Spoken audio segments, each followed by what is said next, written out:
Picture yourself at the edge of a cliff, the wind thundering in your ears as the sun sinks beyond the horizon. In that breathless moment, something greater than you stirs deep within, a holy whisper declaring, "He is drawing near, and He is sending someone worthy of your heart." Tell me, beloved, have you ever felt so overwhelmed by God's orchestration that your chest pounded, your spirit lifted, and tears streamed because you simply knew? You knew this person was God's gift, shaped with intention by His sovereign hands. I speak to you now with a message etched into my soul by the Holy Spirit. These words are not mine. They are burning coals of truth, ready to ignite your world. There are undeniable signs, my friend, that God is sending someone into your life who truly deserves you. One chosen to be your counterpart, crafted not only to walk alongside you, but to fulfill the story He is weaving through your days. These signs are bold, not hidden. They arrive with purpose. They appear in flashes of revelation, in conviction, in clarity. The first sign is a stirring within, a divine displacement. You will feel unsettled, restless, as if God is preparing you by removing anything incompatible with His plan. Old habits, unresolved wounds, pride, fear. Isaiah 43 reminds us that He is doing a new thing. Isaiah 43:19. And the soil of your heart must be tilled anew. Don't despise this upheaval. The Lord is pruning you, shaping you, making you ready to clasp hands with the one He's sending. Someone who will not resent your imperfections, but will walk with you in grace, molding you further into Christ-likeness. The second sign is an unshakable peace even amid chaos. Personal, relational, financial.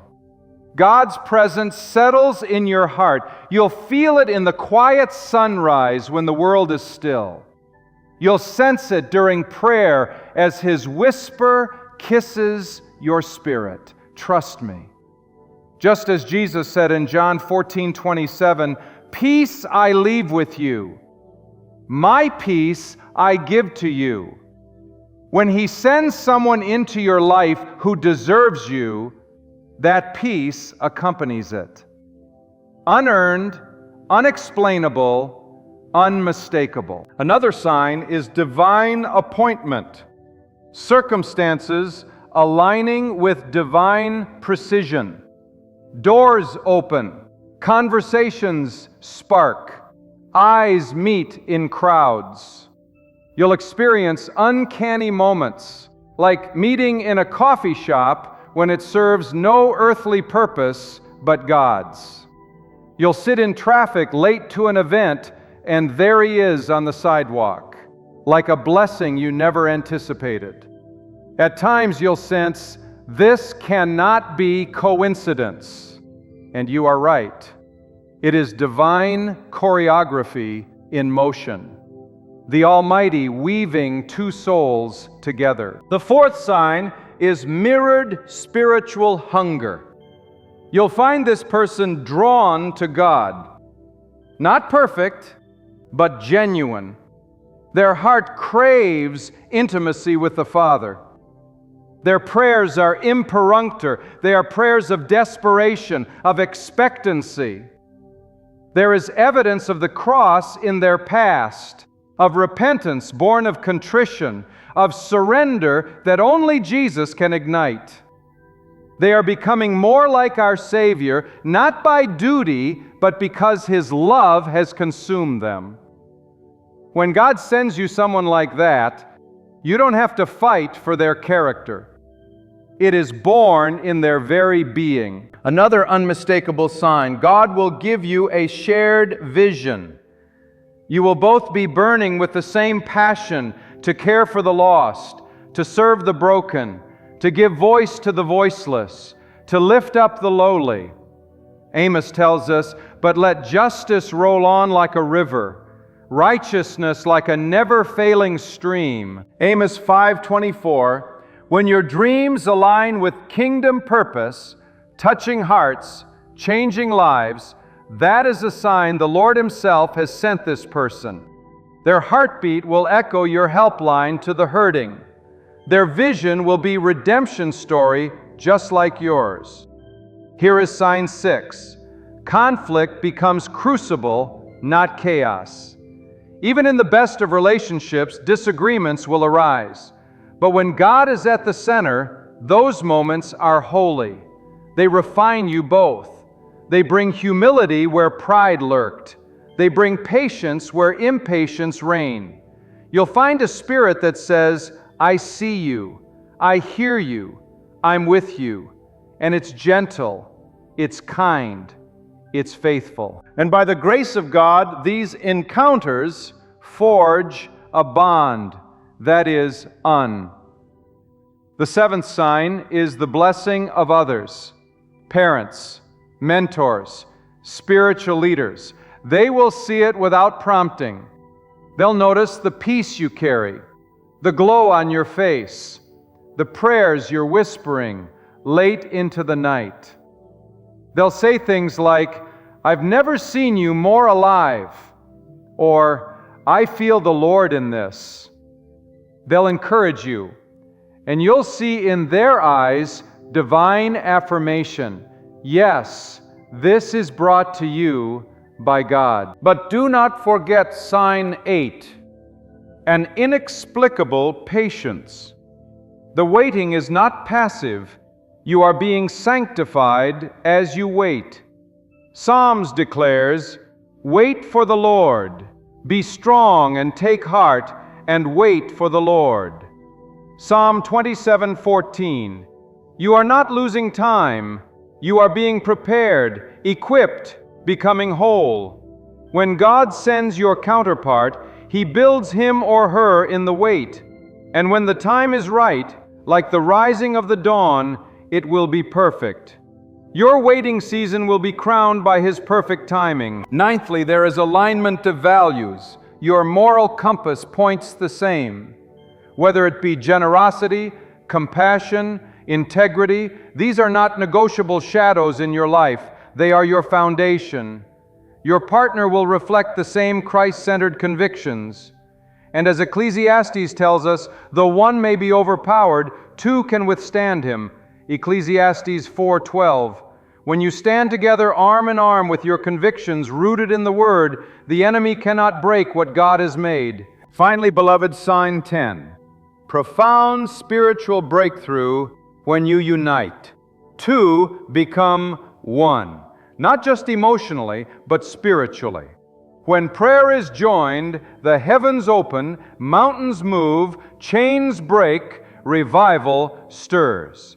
Just as Jesus said in Matthew 18:20, for where two or three gather in my name, there am I with them. When God sends someone who deserves you, He sends a spiritual partner. Someone who will intercede with you, worship beside you, stand in the valley and on the mountaintop, defining His kingdom together. Brothers and sisters, do not settle for anything less. God is not hiding you from your beloved. He's protecting you until the time is right. He's aligning every detail. He's preparing your hearts, your journey, your purpose, that when you meet, you'll say with joy, this is him, this is her, this is the one God gave me. The process may feel painful, bearing the fires of sanctification, but remember Romans 5:3-4. We rejoice in our sufferings because we know suffering produces endurance, and endurance produces character, and character produces hope. When God sends someone worthy, they will stand by your side through those fires, not scorched, but refined with you. In closing, though we will not let these words close your heart, let me exhort you, stay connected to the vine. Draw deeply from the Word, pray without ceasing, worship with abandon, trust His timing. Remain surrendered to His process no matter how deep or dark the valley. And when that sacred sign flashes, when you see the unity of purpose, the shared fire, the alignment of spirit, when you both look at each other and feel God's plan laid bare before your eyes, embrace it with gratitude, with faith, with the overflowing assurance that He has brought two souls together for His glory. And may the miracle of His design, this person He sends, be a testament to the world, a living sign that God is still in the business of creating divine partnerships. And through this union, may His name be lifted, His kingdom advanced, and His love made known. And hear me now, beloved, because this is not the hour to sleep. This is not the season to slumber. While destiny knocks at your door, the hand of the Lord is moving, and He is strategic. He doesn't throw people into your life by accident. He places them like pieces on a divine chessboard because the time has come for His purpose to unfold. So when you ask, "Is this the one God is sending for me?" you must listen not only with your ears, but with your spirit. You must test the fruit, as Jesus taught in Matthew 7:16. By their fruit you will recognize them. You must examine the heart, not just the surface. For the one God sends will not just be good to you, they will be good for you, because they are submitted to Him. This is not about infatuation. It's not about chemistry. It's not about goosebumps and fleeting feelings. The person God sends is anchored, steady. They have endured storms, and their faith didn't crack, it deepened. They know the sound of His voice in the midnight hour. They have knelt at the feet of Jesus with trembling hands and cried out, "Not my will, but yours be done." They have fought devils, buried idols, crucified pride.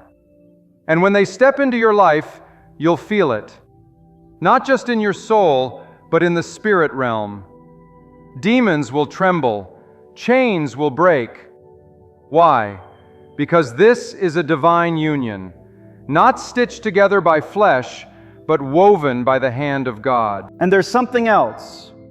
When God sends someone who deserves you, they will see your scars and not flinch. They will hear your past and not run, because God has already prepared their heart to love you through your healing, not just after it. We are not perfect people. We are broken vessels mended by mercy. And the one God sends will not idolize you, nor will they despise your humanity. They will call you higher. They will speak to the royalty in your soul. Like Jonathan with David, they will say, "You were born for more, and I see it in you." This is a covenant connection.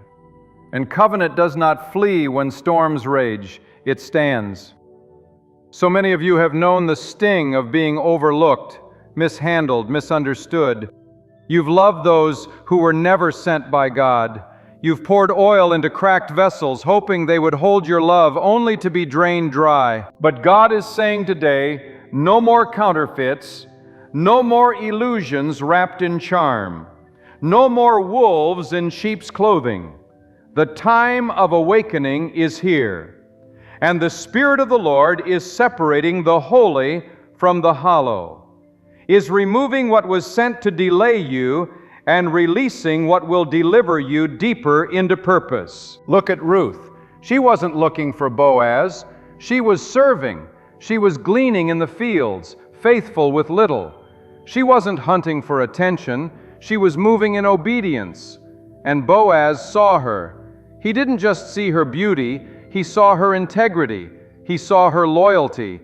And the Bible says he favored her. Ruth 2:12 says, "May the Lord repay you for what you have done. May you be richly rewarded by the Lord, the God of Israel, under whose wings you have come to take refuge." That's what happens when God sends someone who deserves you. They see your sacrifice. They see your God, and they speak life into your obedience. There will be a divine recognition. Your spirit will leap. You won't have to manipulate. You won't have to beg. You won't have to shrink or perform. You will be loved in truth. You will be cherished in righteousness, because the one God sends is not impressed by worldly status. They are drawn to the oil you carry. They will honor your calling. They will intercede for your future. They will build with you, not just dream beside you. And when you pray together, the heavens will respond. Your union will provoke miracles. You will begin to see breakthrough, not just in your lives, but in your lineage. Curses will break. Generational wounds will heal. Why? Because God doesn't just send you a partner, He sends you a warrior. Someone who fights beside you in prayer, who tears down strongholds in the Spirit, who walks with you through the wilderness and says, "Let's keep going. God is not finished with us." Do not mistake loneliness for readiness. Many have rushed into connection because the waiting grew weary, but the waiting is where the power forms. It is in the crushing that the anointing flows. It is in the silence that discernment is sharpened. Don't fear the waiting. Fear the distraction that leads you into relationships that were never God's will. Because a relationship without God is a storm without shelter, and too many are drenched in disappointment because they refuse to wait for the ark. But when God is ready, oh, when He is ready, He will send someone who not only deserves you, but is equipped for you. Someone whose spiritual hands can carry the weight of your purpose. Someone whose tongue will never curse what God is doing in your life. Someone who will guard your heart like a sacred temple, not a playground. Proverbs 4:23 says, "Above all else, guard your heart, for everything you do flows from it." God will send someone who does not exploit your heart, but protects it, because they fear God more than they fear losing you. Some of you have been in the wilderness so long, you've forgotten what divine favor feels like. But I came to tell you today, God has not forgotten your prayers. He has not overlooked your tears. Heaven has heard your cries, and your obedience has not been in vain. You were not rejected because you weren't worthy. You were set apart for something greater. And the one who deserves you will be sent in the appointed time with appointed grace, bearing fruit that lasts, and when they come, your past will make sense. Every heartbreak, every tear, every closed door, you'll look back and thank God for every no, because now you see His yes. You'll see how He preserved you, how He kept you hidden, how He refused to let you settle for less than divine destiny. You'll finally understand the beauty of Psalm 84:11. No good thing does He withhold from those who walk uprightly. The delay was protection. The silence was preparation. The wait was mercy in disguise. So hold fast, child of God. Do not waver. Do not doubt. The one who deserves you is not far off. Heaven is stirring. The angels are moving. The Lord is orchestrating a meeting that will shift the very course of your life. And when it happens, you will know. Not because of how they make you feel, but because of how they draw you to the cross. Because that's the greatest sign of all. That they lead you closer to Jesus. That they don't distract you from your devotion, but deepen it. That their love mirrors His. That their heart reflects heaven. That their presence doesn't compete with your purpose, but completes it. This is what you were made for. This is what you've been praying for, and it's coming. It's coming in righteousness. It's coming in glory. It's coming in the name of the Lord. And now, beloved, I feel a fire rising in my bones, because someone is on the verge of divine alignment. I can sense in the Spirit that you've been weary, worn down by delays, betrayed by those who promised forever and delivered only fragments. But listen to the voice of the Lord. Your suffering was not pointless. It was a purification. God was not punishing you. He was preparing you. He was protecting you from entanglements that would have strangled your destiny. He was pruning relationships that bore no fruit. He was sifting your circle to leave only the ones who were sent, not those who were convenient, not those who were familiar, but those who were divinely appointed. You see, when God sends someone who deserves you, it won't be just for romance. It will be for purpose. God is not just writing a love story, He's scripting a legacy. He's not just bringing a spouse, He's sending a spiritual ally. This is about destiny partnerships. This is about calling colliding with calling. This is about the fulfillment of prophetic promises spoken over your life. Isaiah 34:16 says, "None shall want her mate, for my mouth it hath commanded it, and His Spirit it hath gathered them." That means God speaks a word, and His Spirit gathers the fulfillment. So if the match is not Spirit gathered, it's not Spirit sanctioned. And I must warn you with love, but with urgency, do not compromise in this hour. The enemy loves to send distractions dressed as desires. He sends a counterfeit before the covenant. He imitates what you're praying for so he can lure you into a delay. But the Holy Spirit will never confuse your peace. The person God sends will not bring chaos to your mind or suspicion to your soul. They will not have you questioning your worth or forcing yourself to fit. They will fit into your purpose like a lock and a key, crafted by the same hands that shaped you in your mother's womb. And hear me, the one God sends will not need convincing. You won't have to beg them to see you, to value you, to invest in you. When God ordains it, their spirit will recognize you even when their eyes have yet to understand it. That's what happened with Mary and Elizabeth in Luke 1:41. When Mary walked into the room, the baby leapt in Elizabeth's womb. Why? Because destiny recognizes destiny. You won't need to explain who you are to someone sent by God. They'll already know. They'll feel it. Their soul will bear witness to your calling. And instead of competing with it, they will protect it like a treasure. Some of you have been trying to force connections that God never blessed. You've tolerated dishonor, begged for time, lowered your standards because you're afraid of being alone. But child of God, you are not forgotten. You are not hard to love. You are not asking for too much. You are just too anointed to settle for anything less than sacred. You carry oil. You carry purpose. And the one who deserves you will not just want your body, they will honor your... Let me speak to your heart. You were never meant to be someone's secret. You were never designed to be someone's backup plan. You were formed in holiness, created in divine image, chosen before the foundations of the world to reflect the love of Christ. And when God sends someone into your life, they will see you through the eyes of heaven. They will not just tolerate your fire, they will rejoice in it. They will not fear your boldness, they will fan the flame.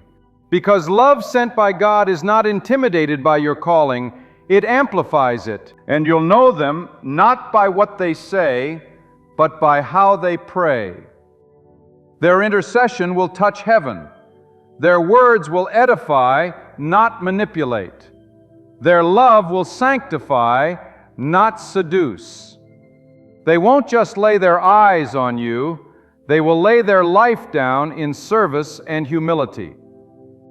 Just as Christ loved the church and gave Himself up for her, so will this person be willing to sacrifice for what is holy. Because true love is not performance, it is present. shows up. It stands in the gap. It builds altars, not walls. And let us not forget, God's timing is perfect. He is never late, though He may test your patience. But delay is not denial, it is divine strategy. While you are growing, so are they. While you are healing, they are being refined. The person God is preparing for you is going through their own wilderness. They are fighting battles you can't see. And just like you, they are being shaped into someone worthy of the promise. So don't curse the process. Don't rush the miracle. Trust the potter's hand. For when He brings you together, it will be like rivers converging, two stories flowing into one destiny. And don't be surprised if God sends someone who doesn't look like what you expected, because heaven's packaging often defies human standards. David was the youngest, overlooked by men, but chosen by God. Joseph was a prisoner before he was a ruler. Mary was a teenager, yet highly favored. God often hides greatness in the ordinary. So open your eyes, not just your natural eyes, but your spiritual eyes. Look beyond the surface. Ask the Holy Spirit to reveal the heart, because the one who deserves you might come quietly, humbly, but with the weight of glory resting upon them. And when they enter your life, there will be confirmation. Heaven will echo with peace, not the peace that comes from ease, but the peace that surpasses understanding. Philippians 4:7 says it clearly, "And the peace of God, which surpasses all understanding, will guard your hearts and your minds in Christ Jesus." This kind of peace is not passive. It is a guardian. It stands like a soldier at the gates of your soul, confirming that this is the path, this is the person, this is the promise fulfilled. God cares about more than just the person you choose. He cares about the way that love shapes the path you're called to walk. That's why He filters relationships through His wisdom. He's not withholding joy from you, He's anchoring you in holiness. A love that isn't grounded in Christ will decay in time, but a love founded on the rock, on truth, on grace and surrender to God will survive every storm. So lift your face, child of God, wipe away your tears. Shake off the dust of past hurts. You are not forgotten. Battles are being fought for you in the heavenlies.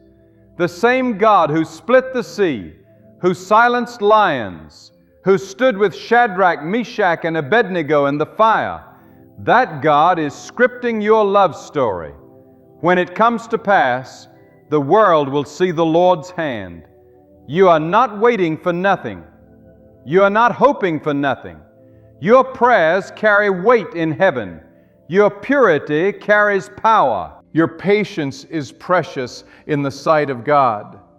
And the one who deserves you is not just coming, they are being sent, not by coincidence, not by charm, but by the decree of the Most High. And when they arrive, you will not feel confused. You will feel covered. You will not feel anxious. You will feel aligned. You will not feel manipulated. You will feel ministered to. Because when God sends someone who deserves you, they don't just walk into your life, they bring heaven with them. And I say unto you, with trembling reverence, when God sends the one who deserves you, you will feel a holy disruption in your spirit. Not chaos, not fear, but the kind of stirring that awakens dormant dreams. The kind of trembling that only happens when you step into divine territory. Because true love, God's love, working through a person, does not lull you into comfort. It calls you into covenant. It does not entertain your loneliness. It elevates your calling. It reaches into the deepest corners of your soul and declares, you are not just seen, you are chosen. The Lord is not sending someone to distract you from your purpose. He is sending someone to defend it. Someone who will intercede when you're weary, who will speak life when your heart is tired, who will remind you of the promises of God when your faith begins to waver. This person will not compete with your devotion. They will join you in the secret place. They will not pull you away from God. They will push you deeper into His presence. Because a person who deserves you is someone who honors the God in you. Let me speak to the root of your discouragement. I know the nights have been long. I know the seasons of silence have tested your endurance. I know you've looked around and seen others matched, married, and multiplied, while you remain in what feels like divine delay. But hear this in your spirit. The Lord is not late, He is intentional.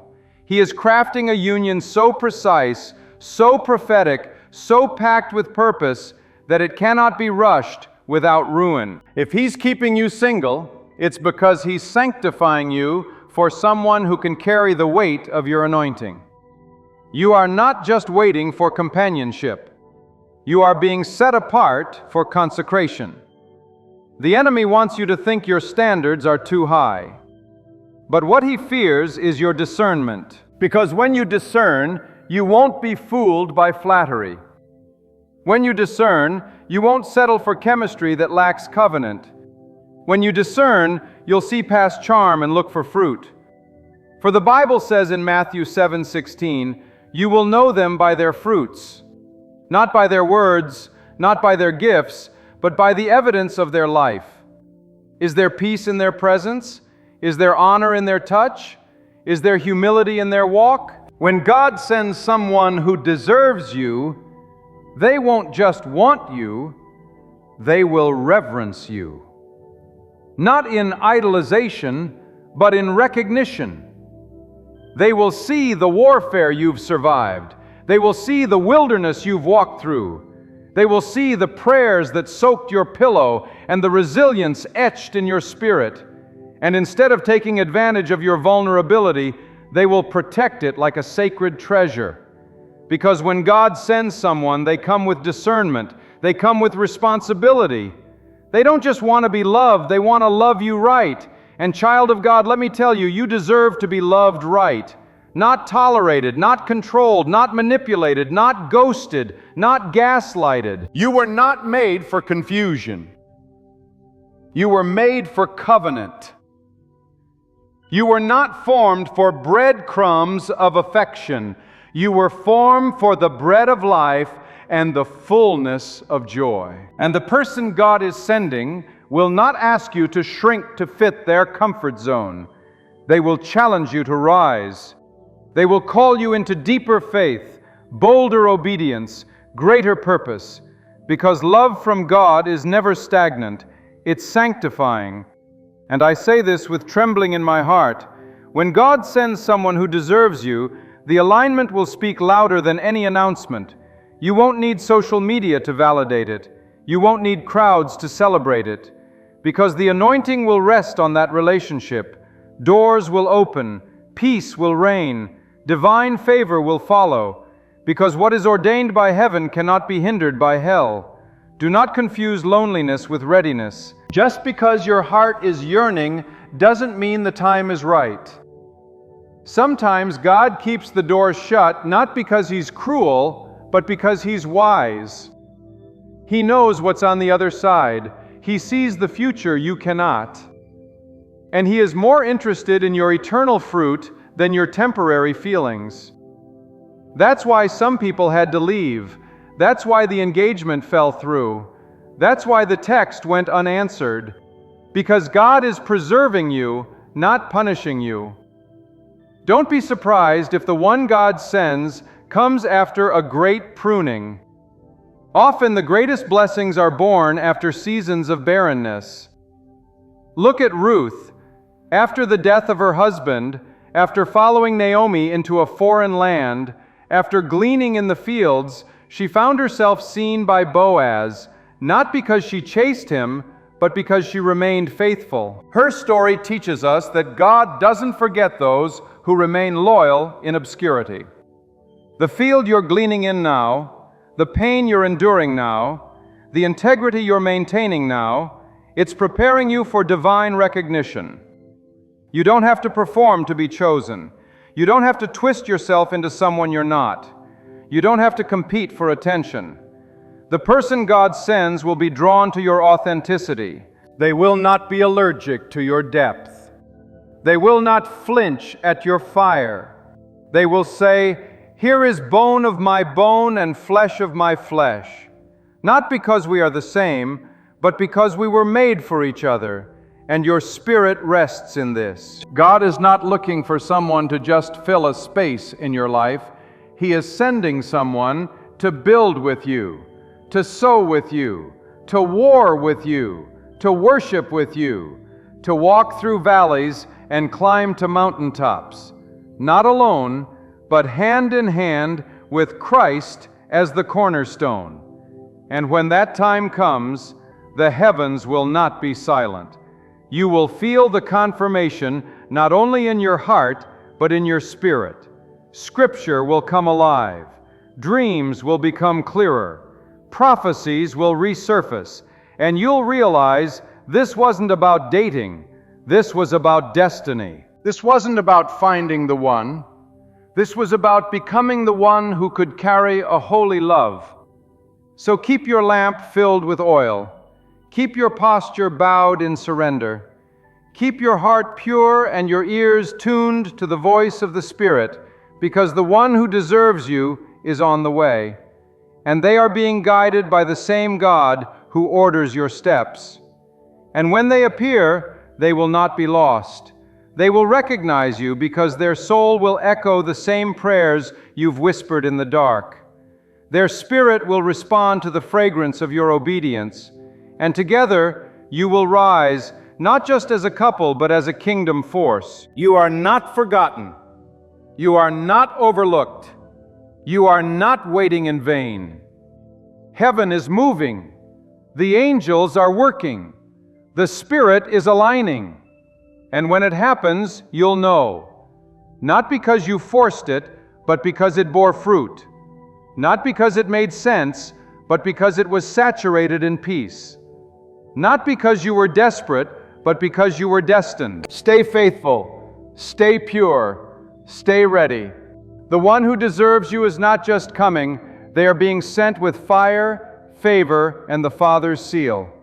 And beloved, if the world could see what the Spirit is preparing, they'd fall silent in awe. For the one God is sending isn't fashioned by popularity, nor molded by fleeting trends, but forged in the fires of surrender, humility, and prayer. While you've been crying out in secret, the Lord has been raising up someone in silence. Someone who has wrestled with their flesh, crucified their pride, and bowed before the throne, just as you have. The beauty of this divine connection is not found in outer appearances or worldly accolades, but in the unity of two hearts pierced by the same cross. There is a difference between a connection and a covenant. A connection might stir your emotions, but a covenant will awaken your spirit. A connection may excite your senses, but a covenant will anchor your soul. God is not in the business of temporary thrills. He is the God of eternal truth. And when He ordains a union, it is not just so you can say you have a partner. It is so that His kingdom can be reflected on the earth through your love. For marriage was never man's invention. It was born from the breath of God in the Garden of Eden, a reflection of Christ and His bride, the church. So let me tell you, do not be fooled by counterfeit compatibility. Just because someone fits into your present doesn't mean they're assigned to your purpose. Sometimes the enemy sends distractions wrapped in desire. He sends flattery to distort your focus. But when God sends the one who deserves you, it won't be confusing, it'll be confirming. The Spirit of God will rise up within you like a trumpet, declaring, "This is the way, walk in it." Isaiah 30:21. You won't have to chase them. You won't have to perform for them. You won't have to beg them to choose you. Because when God does it, it comes with honor. It comes with sacrifice. It comes with alignment. Some of you have given your heart too many times to people who never had the capacity to carry it. But the days of wasted love are ending. The season of spiritual compromise is closing because you've been marked, set apart, consecrated for something greater. God is not bringing you someone to complete you. No, He's bringing you someone to partner with you because you are already whole in Christ. You are not a half looking for another half. You are a vessel of glory looking for a co-laborer who walks in the same fire. And hear me now, this person won't be intimidated by your calling. They will cover it. They will not compete with your ministry. They will cultivate it. They will not silence your voice.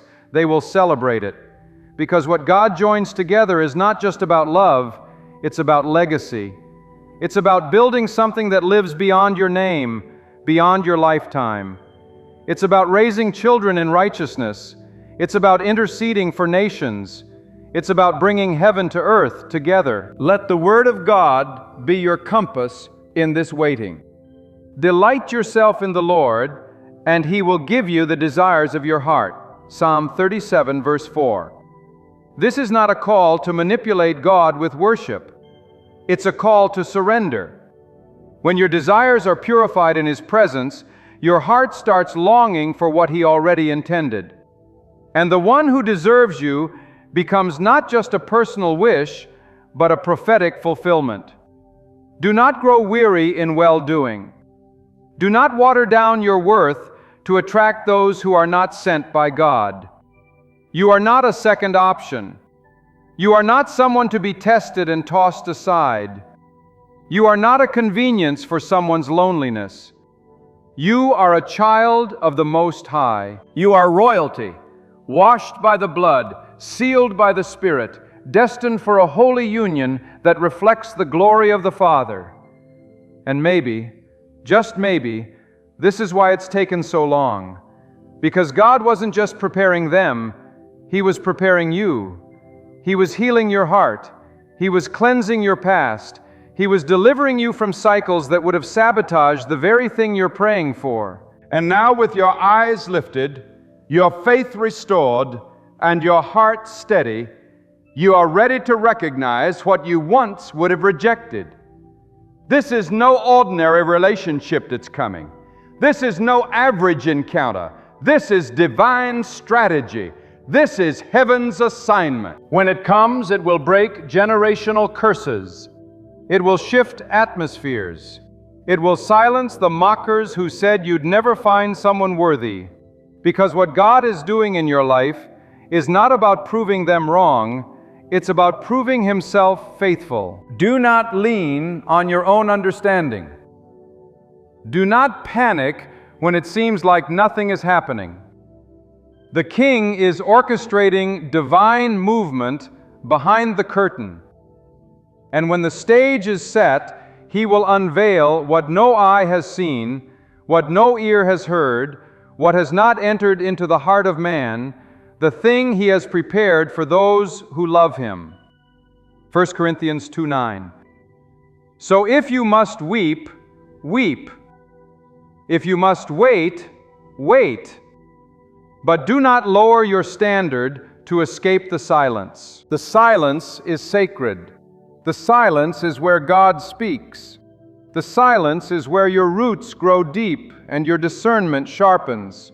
And when the trumpet sounds in your spirit, when the confirmation comes, you will stand in awe.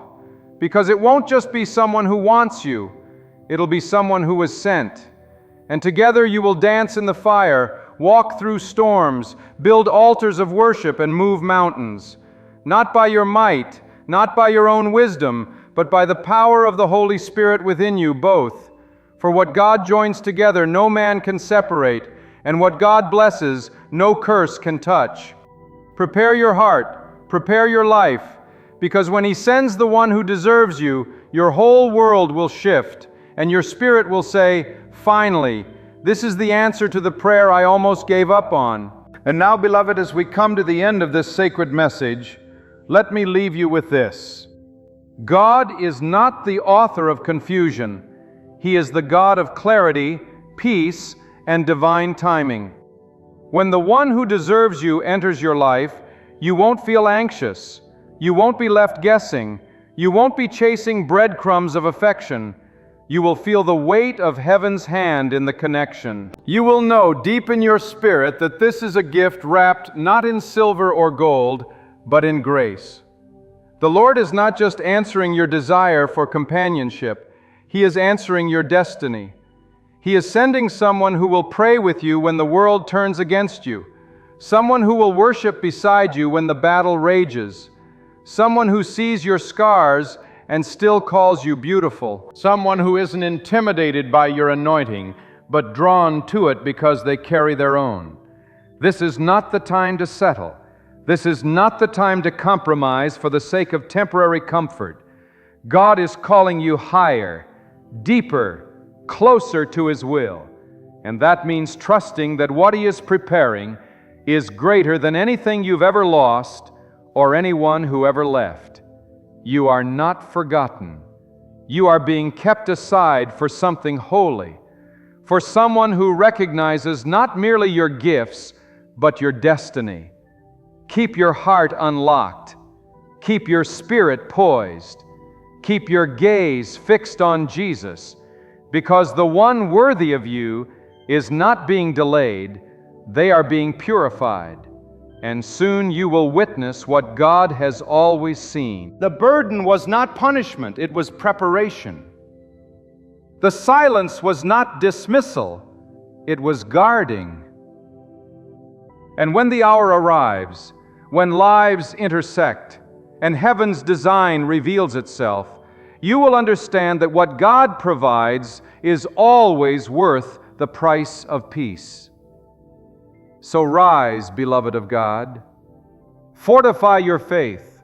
Stand firm on His word. For what is coming is more than a person. It is a sacred union, a covenant, a living testimony. And when it comes, the praise will not belong to another or even to you, but to the one who cradled your heart all along. Have you ever felt like the fiercest enemy you face lives inside your skull? No matter how far you run, it trails you, haunting you with old scenes, imagined threats, and quiet wars nobody else can witness. You put on a smile for the world, while your inner voice shrieks louder than any cheering crowd. You try to rest, but your thoughts keep looping the things you cannot undo. You know what calm should feel like, yet the path to it remains hidden. Hear this truth, blunt and shaking. Your life is not broken. Your problem is an unfocused mind. Master that mind, and everything else begins to realign. No one warned you that the fiercest fight is waged inside your head, not in the market, not in your rivals, not even in the past. It happens in that still chamber between your ears, the place unseen by others, but felt by everyone who meets you. You can appear cheerful while quietly unraveling. You can wear success on the outside and battle yourself every lonely night. Now answer this question that may not leave you until you do. If your mind were a house, who lives there? Is it your fears, your past, someone who hurt you 10 years ago? Is it that voice that says you're not enough? That whisper that says you'll always fail? Because someone is living in your mind, Rentré, controlling your peace, your focus, your energy, your life. And unless you take back the keys, you will continue to suffer behind a smiling mask. You're not tired because of what you're doing, you're tired because of what you're thinking. Your body isn't weak, your thoughts are heavy. And until you learn to master your mind will master you. There is no prison more tormenting than an uncontrolled mind. It will replay the past until you can't see the future. It will create storms that don't exist. It will turn friends into enemies, hope into fear, peace into paranoia. The scariest thing about the human mind is that it will believe whatever you tell it, especially if you repeat it enough times. And yet most people spend more time organizing their closets than they do organizing their thoughts. They'll clean their homes for guests, but they leave the mind filthy with negative thoughts, envy, imaginary arguments, and regrets. And then they wonder why they can't sleep, why they wake up drained, why they sabotage their own blessings. It's not life that's attacking them, it's their own thoughts. You were not born with a broken mind. Somewhere along the way, you allowed your thoughts to become your master. You let pain build a throne in your mind and rule like a dictator. You let doubt become your compass. You let rejection become your identity. But that ends today, because when you learn to control your mind, you learn to control your world. Imagine just for a moment being able to feel chaos around you and still remain calm within you. Imagine waking up and not dreading the day. Imagine walking into rooms and not shrinking, not comparing, not replaying past mistakes. Imagine hearing the voice of fear and telling it, "You're not welcome here anymore." That's not a fantasy. That's the power of a trained mind. But make no mistake, your mind is not your enemy. It's a tool. And like any tool, it can build or destroy. The hammer can build a house or smash it to pieces. The fire can warm a home or burn it down. The mind can be a sanctuary or a slaughterhouse. And what makes the difference? Who's holding it? Let me be clear. Controlling your mind doesn't ignore pain. It doesn't mean pretending everything is fine. It means learning to filter your thoughts. Not every thought deserves your energy. Not every memory needs to be relived. Not every fear needs to be fed. The first step to taking control is becoming aware of what you've allowed to grow in the soil of your mind. What thoughts are you watering? Some of you are growing gardens of anxiety because every morning you wake up and immediately feed your mind with worry. You reach for your phone, scroll through fear, compare yourself to strangers and call it normal. That's not normal, that's conditioning. You don't have to believe every thought you think. Not everything your mind tells you is true. In fact, many of your thoughts are not your own. They are echoes of someone else's pain that you adopted as truth. Some of you are still living out thoughts planted by people who didn't know your worth. A parent who spoke through their own trauma. A teacher who doubted you. A friend who betrayed you. And yet those voices still whisper, still dictate your choices, still sit at the head of the table in the home of your mind. You must evict them. This will not be easy because the mind clings to the familiar, even if the familiar is killing you. Pain that's known feels safer than peace that's unfamiliar. That's why many people stay in toxic patterns, because even if they're suffering, at least they understand it. But freedom only comes when you are brave enough to break the cycle. Here's the truth. No one can do this for you. Not your friends, not your family, not a therapist. They can guide you, they can support you, but the inner war, that's yours to win. And you can win it because your mind is not broken, it's just untrained. And anything untrained can be taught. Even the most chaotic mind can be restructured with enough repetition, focus, and discipline. So how do you do it? You start by guarding the gate. Your mind is like a fortress, and you must become its gatekeeper. Every thought is a visitor knocking at your door. You must ask, who sent you? What do you want? What will you leave behind? If a thought comes bearing fear, shame, bitterness, Don't let it in. If it offers peace, clarity, growth, invite it to stay. You must also be careful with what you feed your mind. Just as your body becomes what you eat, your mind becomes what you consume. If you constantly ingest negativity, gossip, chaos, comparison, you are feeding the very thoughts that are destroying you. You cannot binge fear and expect peace to grow. You cannot drink poison and wonder why you feel sick. Every day you must consciously plant thoughts that empower you. Speak to yourself with strength, even when you don't feel strong. Repetition is reprogramming. Even if you don't believe the words at first, say them anyway. Your mind doesn't know the difference between truth and repetition. It only knows what it hears the most. So tell it, I am capable. I am calm. I am not my past. I choose peace. I reject fear. There is no magic switch. This is a process. It is work. You will fall. You will be tempted to go back to old thought patterns because they feel familiar. But keep going. Discipline is louder than doubt.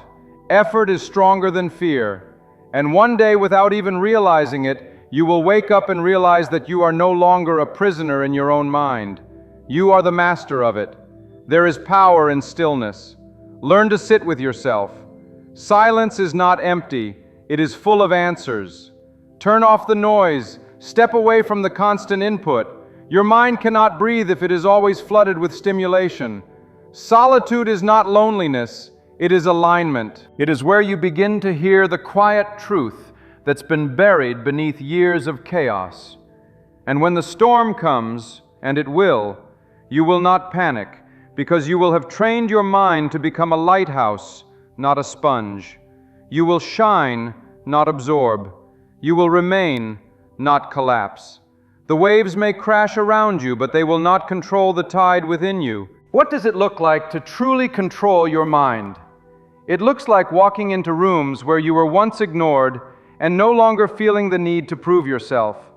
It looks like hearing an insult and realizing it says more about them than it does about you. It looks like facing a disappointment and not letting it define your worth. It looks like being at peace even when nothing around you makes sense. That is not delusion. That is mental power. The world will not stop throwing distractions at you. But you get to decide what you catch. You get to decide what stays. And once you understand that, you reclaim your strength. This life is too precious to be lived as a slave to thoughts that don't serve you. There is no greater victory than becoming the master of your own mind. Because once you do, no one, not even life itself, can shake you from your place of inner power. You are not your thoughts. You are the observer of them. You are the sculptor, the director, the builder, and you hold the chisel. Every day, with every thought you accept or reject, you are shaping your reality. You cannot heal a mind you keep abandoning. You cannot conquer a battlefield you refuse to enter. Too many people are losing a war simply because they refuse to fight it. They're waiting for peace to magically arrive, not realizing that peace is not found, is forged. It is the reward of intentional mental discipline, not the absence of problems.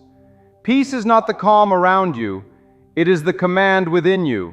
And it begins when you stop reacting to every thought and start responding with authority. You must become the architect of your mental environment. Do not allow your mind to be a junkyard for every fear, every insult, every painful memory.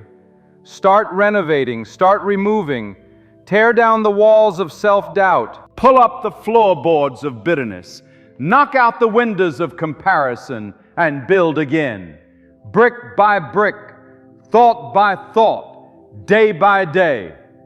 Some of you have been walking around with a storm in your mind for so long that you've forgotten what peace even feels like. You've carried anxiety like it's a badge of responsibility. You've mistaken chaos for productivity. But there is a deeper truth calling out to you. You are not meant to live in mental torment. You were not created to be at war with yourself. And hear this, Controlling your mind does not mean you never struggle. It means you learn to struggle well. It means you stop letting emotions drive the car. You acknowledge them, you honor them, but you do not obey them. You feel the fear, but still move forward. You feel the anger, but you don't speak out of it. You feel the sadness, but you don't drown in it. The uncontrolled mind is like a wild horse. It will run in every direction, drag you through the mud, exhaust you until there's nothing left. But the trained mind, the trained mind becomes a force of nature. It knows when to charge and when to rest. It knows when to speak and when to stay silent. It becomes a source of clarity in a world addicted to noise. And clarity is rare because clarity requires courage. It requires you to sit in silence and face what you've been running from. The thoughts that expose your pain, your insecurities, your old wounds. But healing never comes by hiding. Growth never comes by numbing. You must look within if you ever hope to rise above. If you want to control your mind, you must stop feeding it lies. Stop saying, "I'll never be enough." Stop saying, "I always mess things up." Stop saying, "I'm just this way." No, you are not your patterns. You are not your history. You are what you consistently choose to become. And every time you speak over yourself, you are either building a weapon or building a wall. Speak wisely. Do not wait until your life collapses to change your thoughts. The storm does not send an invitation. The breakdown does not make a reservation. It just shows up. And in that moment, all that will matter is how well you've trained your mind to stand when everything else falls. There is a quiet kind of strength that comes from mental mastery. It's not loud. It doesn't shout or demand attention. It walks into chaos with stillness in its bones. It doesn't need applause. It doesn't need validation. It knows who it is. And that is the kind of person you must become. Not because life will go easy on you, but because life will not. No one escapes adversity. No one gets a free pass from betrayal, heartbreak, failure. But those who control their minds do not crumble under the weight. They grow stronger. They learn to carry it differently. Not in bitterness, but in wisdom. Not in panic, but in presence. And that shift, that holy shift, is what changes everything. You want to know what real power is? It's not control over others. It's not wealth. It's not fame. Real power is when you can walk through the same fire that once burned you and not even flinch. It's when the triggers no longer control your reactions. It's when the memories no longer hijack your mood. It's when the voice in your head becomes your ally, not your adversary. And the only way to get there is through consistent, intentional work. Every day you must choose your thoughts like you choose your clothes, with purpose, with vision, with self-respect. Don't just throw anything on and expect to look strong. Don't just accept any thought and expect to feel peace. Let your thoughts rise to the level of the life you want. If you want freedom, think like someone who is free. If you want peace, speak like someone who is peaceful. If you want growth, surround yourself with thoughts that demand your potential, not your comfort. And be careful. Oh, be so careful what voices you allow to echo in your mind. Some people sound wise, but they plant seeds of fear. Some advice seems harmless, but it pollutes your focus. Guard your mind like it's sacred, because it is. Your thoughts are not background noise. They are blueprints. They are shaping your future every moment. What you allow in today is building the world you live in tomorrow. Choose with intention, reject with authority, filled with discipline. And remember, thoughts have energy. They either lift you or drain you. They either push you forward or pull you back. You must become ruthless in what you allow to stay. Just because a thought knocks doesn't mean it deserves a room. Just because it enters your awareness doesn't mean it gets to live in your identity. You can observe a thought without obeying it.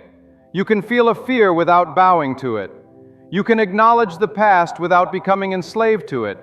You are not your worst moment. You are not your weakest thought. You are what you rise to become after the fire. And the fire will come.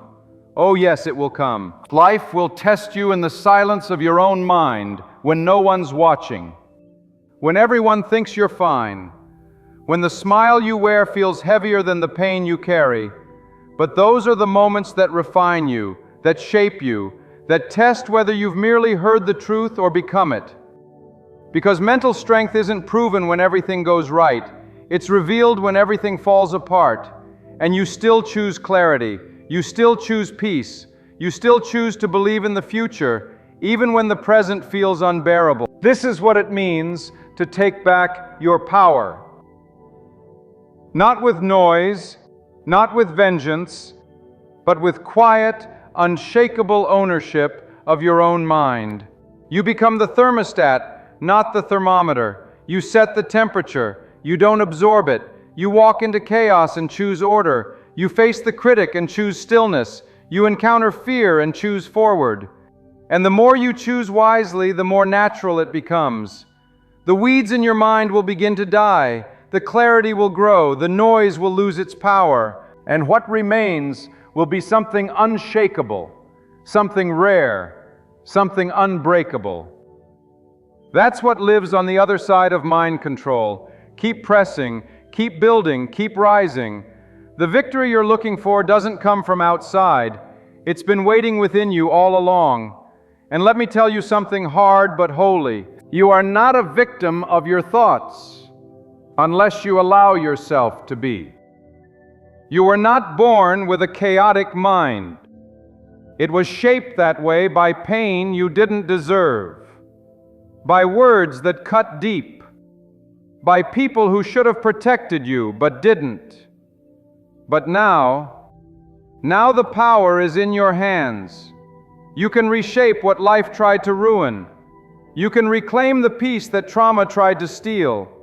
You can rebuild the fortress within your mind. One thought, one truth, one defiant decision at a time. But here's what most people don't want to hear. Controlling your mind requires painful honesty. You must get real with yourself. You must look in the mirror and say, these thoughts aren't helping me. This self-talk is sabotaging me. This inner dialogue is drowning my destiny. You can't fix what you keep justifying. You can't heal what you keep hiding behind excuses. And no, it's not easy. But nothing sacred is ever easy. When you start taking back your mind, don't expect applause, expect resistance from within. Your old habits will scream. Your comfort zones will beg. Your fears will throw a tantrum. They will say, why are you changing? We've kept you safe. But that's a lie.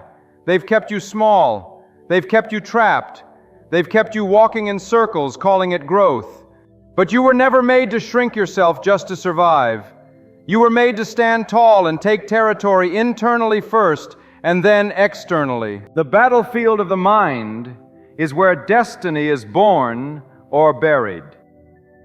Some people think their life is cursed, but really, it's their mindset that's been infected. They walk around saying, why is everything against me? When the real enemy is the narrative they've allowed to play on repeat. You will never rise above the level of your self-talk. You will never outgrow the limitations you nurture. If you want to walk in strength, your thoughts must align with strength. If you want to live in purpose, your mind must be ruled by purpose. It's time to stop negotiating with negative thinking. Stop entertaining thoughts that treat you like you're unworthy, like you're too late, like you're not enough.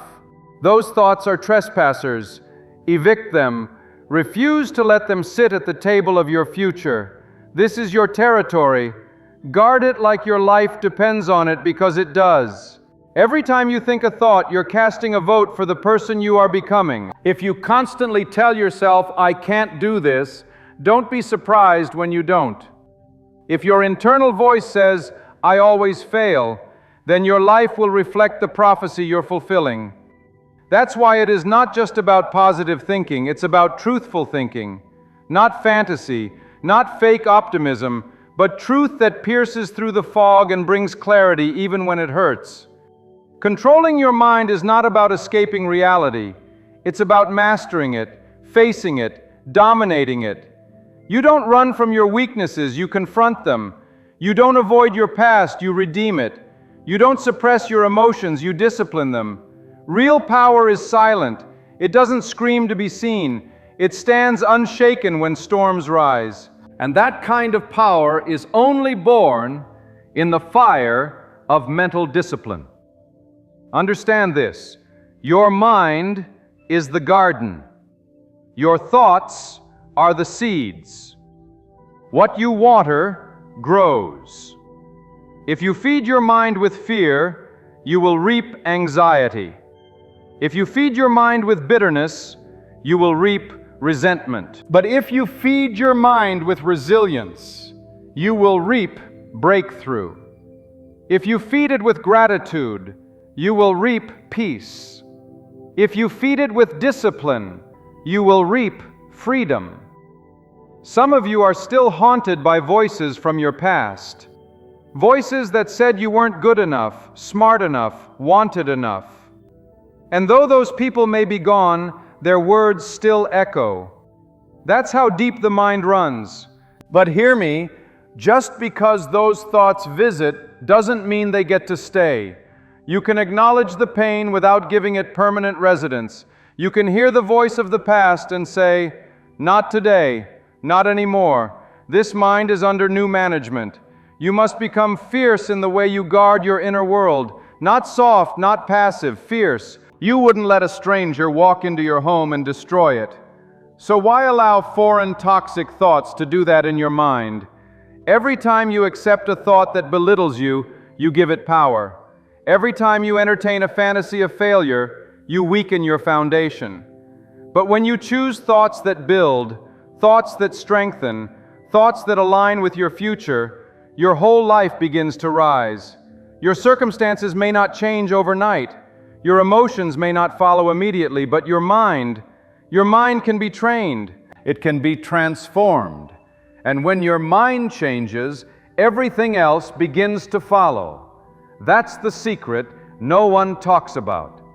The power isn't in the event, it's in the interpretation. Two people can go through the same storm. One comes out broken, the other comes out bold. What made the difference? Not the storm, the story they told themselves in the middle of it. So what's the story you're telling yourself right now? Is it one of defeat or one of development? Is it "I'll never make it," or is it "This is building me"? Is it "I can't take any more," or is it "I was made for this battle"? Shift the story and you shift the storm. But be patient with yourself. This is not an overnight transformation. It is a lifetime of choosing higher thoughts, of rejecting lesser lies, of speaking life to the dead places in your soul. And even when you fall, because you will fall, you do not let that failure become your identity. You rise, you reset, you rebuild, because that is the mindset of the unshakable. The flames in your life were never meant to destroy you. They were meant to shape and refine you. The weight pressing down was never designed to crush you. It was sent to awaken the power hidden beneath layers of fear, doubt, and conformity. And that power only rises when you demand your thoughts to rise to a greater standard. So defend your mind as if it were the last sacred ground left on this earth. Protect it as though your future hangs in the balance. Because it does. The shackles on your potential are not made of iron. They are forged in the mind. But here's the victory. What your mind locks, it can also unlock. What your mind trembles before, it can also confront. And what your mind chooses to believe, it will eventually become. Your next breakthrough isn't waiting on more gifts or talents. It's waiting on sharper mental clarity. It doesn't ask for perfection. It calls for steady consistency.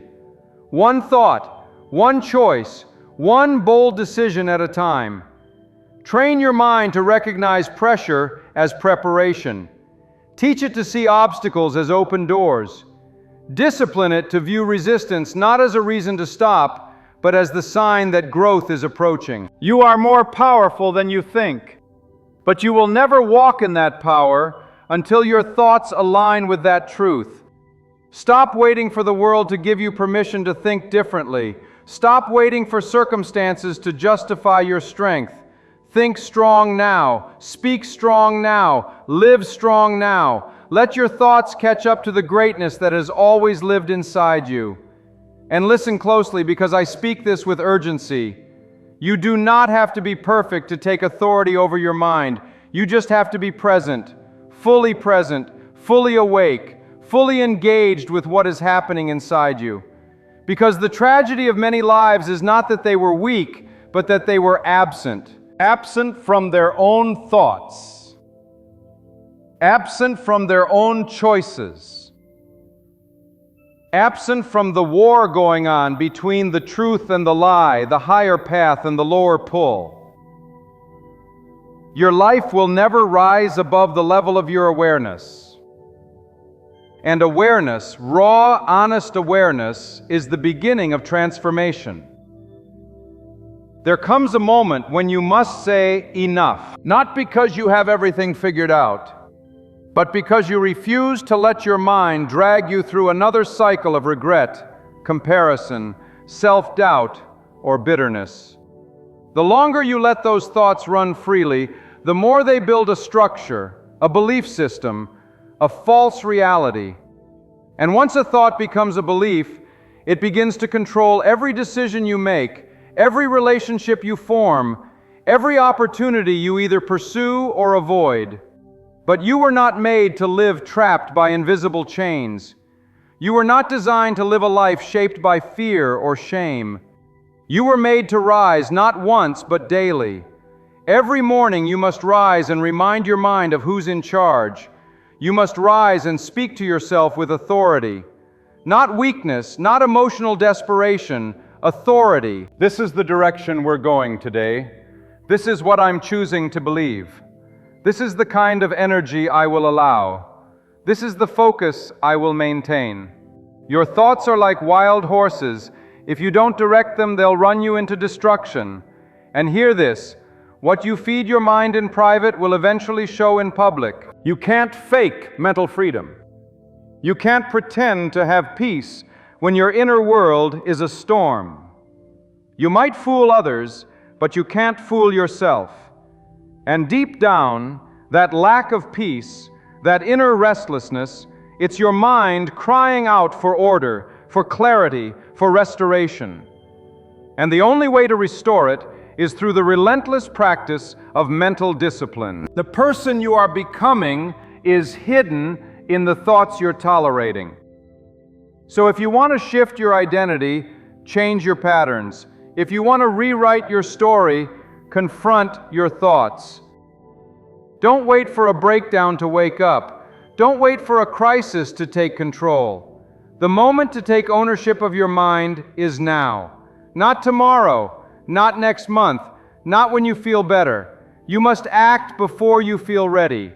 Because the feelings you want only come after the discipline. People ask, why is it so hard to control my mind? Because you've trained it, often without knowing it, to be reactive instead of reflective. You've trained it to obsess over what's wrong instead of what's possible. But just as your mind was trained into weakness, it can be retrained into strength. You can teach your mind to rest in the midst of uncertainty. You can teach it to focus when distractions scream. You can teach it to see possibilities in the middle of impossibility. But only if you stop treating your mind like a runaway machine and start treating it like a sacred tool. Stop saying, that's just the way I think. No, that's the way you've allowed yourself to think. But today you can take that power back. You are not your thoughts. You are the thinker of your thoughts. You are the observer, the leader, the one with the power to choose. When the storm of negativity starts to rise, you can either drown in it or rise above it. And the only difference is choice. Will you choose thoughts that build or thoughts that break? Thoughts that fuel the fire or thoughts that calm the soul? Don't underestimate the power of small, consistent corrections. One strong thought can reroute 1,000 weak ones. One moment of mental clarity can disrupt years of confusion. You don't need a perfect mind to change your life. You need a directed mind. A mind that moves forward with purpose and refuses to entertain anything less than truth, peace, and inner strength. There will be days when doubt knocks on your door like an old friend. Don't let it in. There will be moments when your own voice turns against you, whispering that you're not enough, that it's too late, that you failed too many times. Silence that voice, not with noise, but with truth. You've come too far to go back to those patterns. You've endured too much to be ruled by the same mental chains that once held you down. Train your mind to respond, not react. Reactions are impulsive. Responses are intentional. And intentional thinking, consistent, focused, grounded thinking, is what separates the empowered from the defeated, the average from the unstoppable, the surviving from the soaring. You cannot live in freedom with a mind stuck in bondage. So break the cycle, and when it tries to rebuild itself tomorrow, break it again. Your mind was not designed to be a battlefield forever. It was meant to become a sanctuary, a place of vision, a place of renewal. But sanctuaries don't build themselves. They are carved with pain. They are built with blood and resolve and silent victories in the unseen places. And they stand not because storms don't come, but because someone chose to stay and strengthen the walls. So choose your thoughts like a warrior selects a weapon. Choose with discernment. Choose with fire. Choose with the knowledge that your mind is not just where you think, it's where you live. If you don't own that space, something else will. And what owns your mind eventually owns your life. Speak life to yourself. Speak discipline, speak peace, speak focus. Not once, not when it's convenient, but daily, hourly. If you must, you will feel foolish at times. You will feel like it's not working. But keep going. Mental freedom is not a moment, it's a lifestyle. And those who master it will not be ruled by the world around them. They will rule from the inside out. Your mind is the battleground, where destiny is either built or buried. Not in the chaos outside you, but in the silence within you. That silence where the arguments begin. The silence where the voices of the past come knocking. The silence where every insecurity screams to be heard. And right there, in that sacred private space, you must rise. You must answer. You must take the authority you forgot you had. Because if you don't confront the noise in the silence, it will confront you in the storm. The most dangerous thing you will ever do is leave your mind unchecked. That's how anxiety becomes identity. That's how pain becomes a permanent lens. That's how defeat becomes your default reaction. But you were not created to be passive in the face of pressure. You were made to resist. You were made to stand. And you were made to reclaim every inch of your thought life that was stolen by fear, shame, addiction, rejection, and hopelessness. Do you know how a person breaks mentally? It doesn't happen overnight. It happens gradually, thought by thought. One compromise, one unchecked emotion, one bitter memory revisited too many times. That's how strong people become silent sufferers. That's how brilliant minds lose clarity. That's how hope dies in slow motion. And yet the same way your mind was broken, it can be rebuilt. Slowly, powerfully, brick by brick, thought by thought, you can reconstruct a new internal world, one that is rooted in clarity, not confusion, purpose, not panic, strength, not scarcity. This isn't about just thinking positive. This is about thinking powerfully. It's about owning the narrative that plays in your head when no one else is listening. It's about refusing to be bullied by your memories, refusing to be seduced by your triggers, refusing to let the world dictate what has already been planted inside you. You were born with the capacity to choose your focus, and what you focus on becomes what you feel. What you feel becomes what you believe. What you believe becomes the life you create. If you want to change your future, start with your internal vocabulary. Listen to how you speak to yourself when no one's around. Is it with compassion or criticism? Is it with faith or fear? Is it with conviction or compromise? Because the words you whisper in solitude are more powerful than the praise or blame of 1,000 people. That's where character is shaped. That's where power is developed. Not in the noise of the crowd, but in the stillness of your mind. You must begin to see every thought as a seed. Some seeds bring peace, others bring poison. Some will grow trees of confidence, vision, and discipline. Others will root themselves in anxiety, resentment, and delay. You decide what seeds take root. The mind is fertile ground. It does not care what you plant, but it will grow what you allow. So guard the soil. Protect your atmosphere. Speak to yourself with the same fire you'd use to save someone else. Because the truth is, someone is depending on you. You're depending on you. And if you've lived in mental torment, in fear, in confusion, in the prison of overthinking, hear this. You are not broken. You are not too far gone. Your mind is not your enemy. It's your territory. And anything that has invaded that territory without permission must go. The pain, the old labels, the shame-filled memories, they were never meant to define you. Your mind can be renewed. It can be rewired. It can be restored.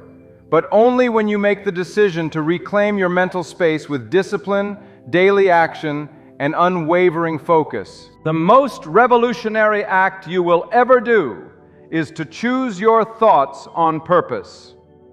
It is a rebellion against a world that wants to program you to be passive, reactive, and numb. But not you. Not now. You were made for more than mental survival. You were made for mental dominion.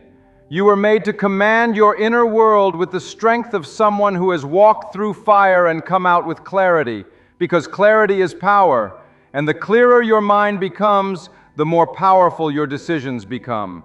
Now, you don't need a perfect life to have a powerful mind. You just need consistency. You need that moment each morning when you look yourself in the mirror and remind your mind that it does not run the show. You do. You need that moment at night when the old thoughts try to creep in and you declare, not today, not anymore. You need that hour of stillness where you listen deeply, breathe fully, and reset the rhythm of your soul. Because no one will fight harder for your peace than you. No one else can win that war on your behalf. It's your ground, it's your battle, and it's your victory.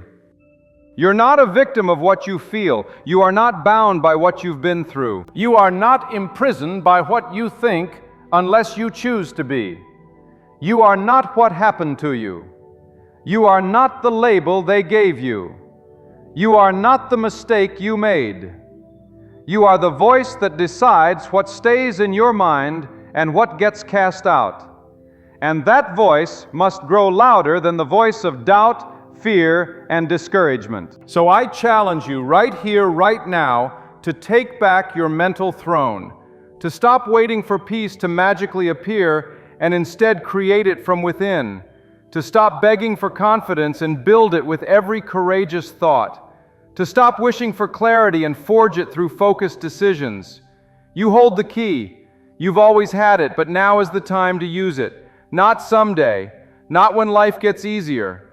The door to a new mind is unlocked by discipline, and the courage to walk through that door is not found in emotion, it's found in commitment. When you commit to mental growth, your life cannot stay the same. Your energy shifts, your vision clears, your confidence ignites. Not because the world changed, but because you did. Because the moment you decide to control your mind, you stop being controlled by everything else. And when you finally understand that the mind is not just a battlefield, it is a kingdom, you stop living like a prisoner and begin to rule like royalty. You stop bowing to every passing emotion. You stop entertaining every intrusive thought as if it has a right to remain. You stop giving away your peace to people who never paid the price to earn it. You stop waiting for the world to validate what you already know deep inside.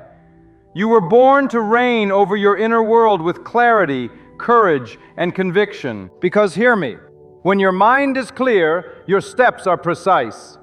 When your mind is strong, your boundaries are firm.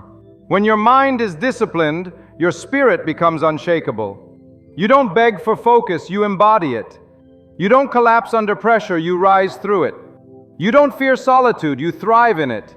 Why? Because your mind no longer terrifies you. Your mind has become your servant, not your master. But the world will not applaud you for this. The world wants you distracted. It wants you reactive. It wants you addicted to noise. It wants your mind enslaved to shallow entertainment, comparison, and confusion. Because the moment your mind is free, truly free, you become untouchable. Not arrogant, not unfeeling, but anchored. And when you are anchored, storms don't drown you, they reveal how deep your roots go. Some of you listening have lived too long in mental chaos, too long walking on the edge of emotional cliffs, too long letting fear be the loudest voice in your head. But today there is a line being drawn in the sand. Today your internal thermostat shifts. No more hiding, no more rehearsing pain, no more letting the weight of old wounds bend your back and blur your vision. Today you rise not because life got easier, but because you got stronger. And let me speak to the one who's been trying to heal their mind in isolation. You don't have to walk alone. You're not the only one fighting silent wars, but you must take the first step. You must decide that enough is enough. You must build your mental walls with bricks of intentionality, discipline, and awareness.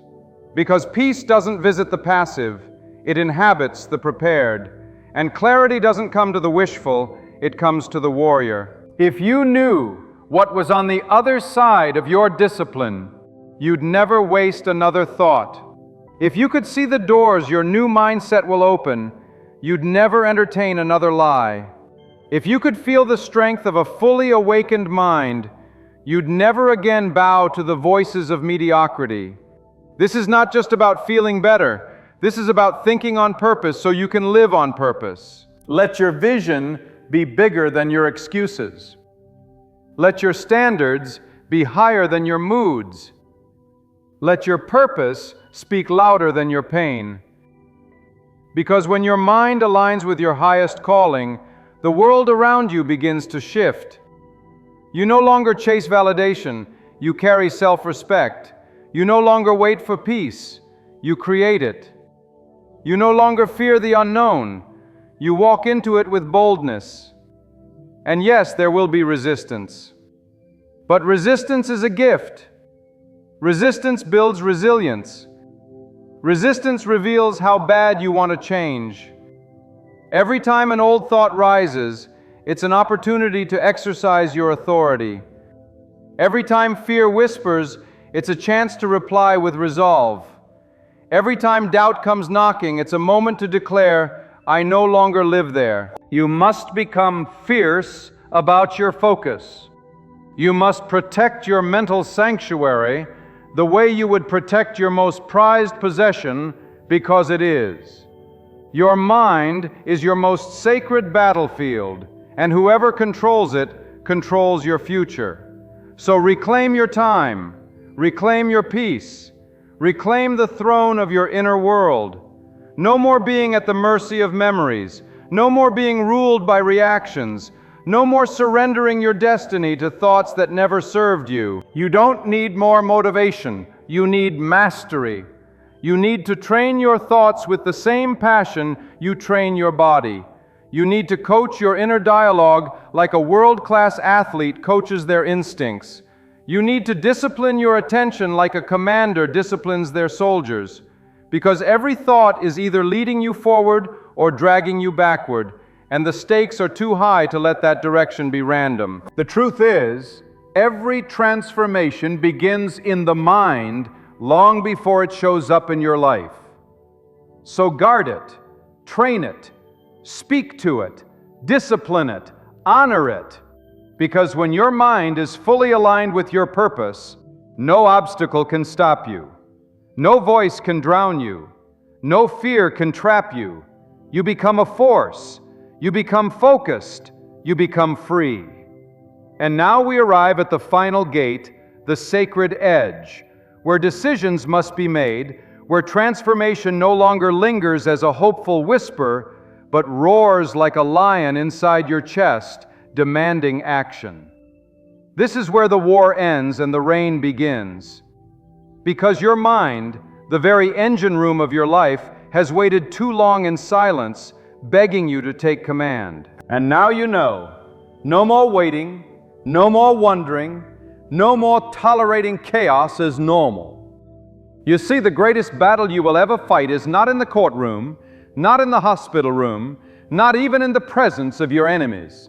The greatest battle you will ever fight is in the stillness of your own mind.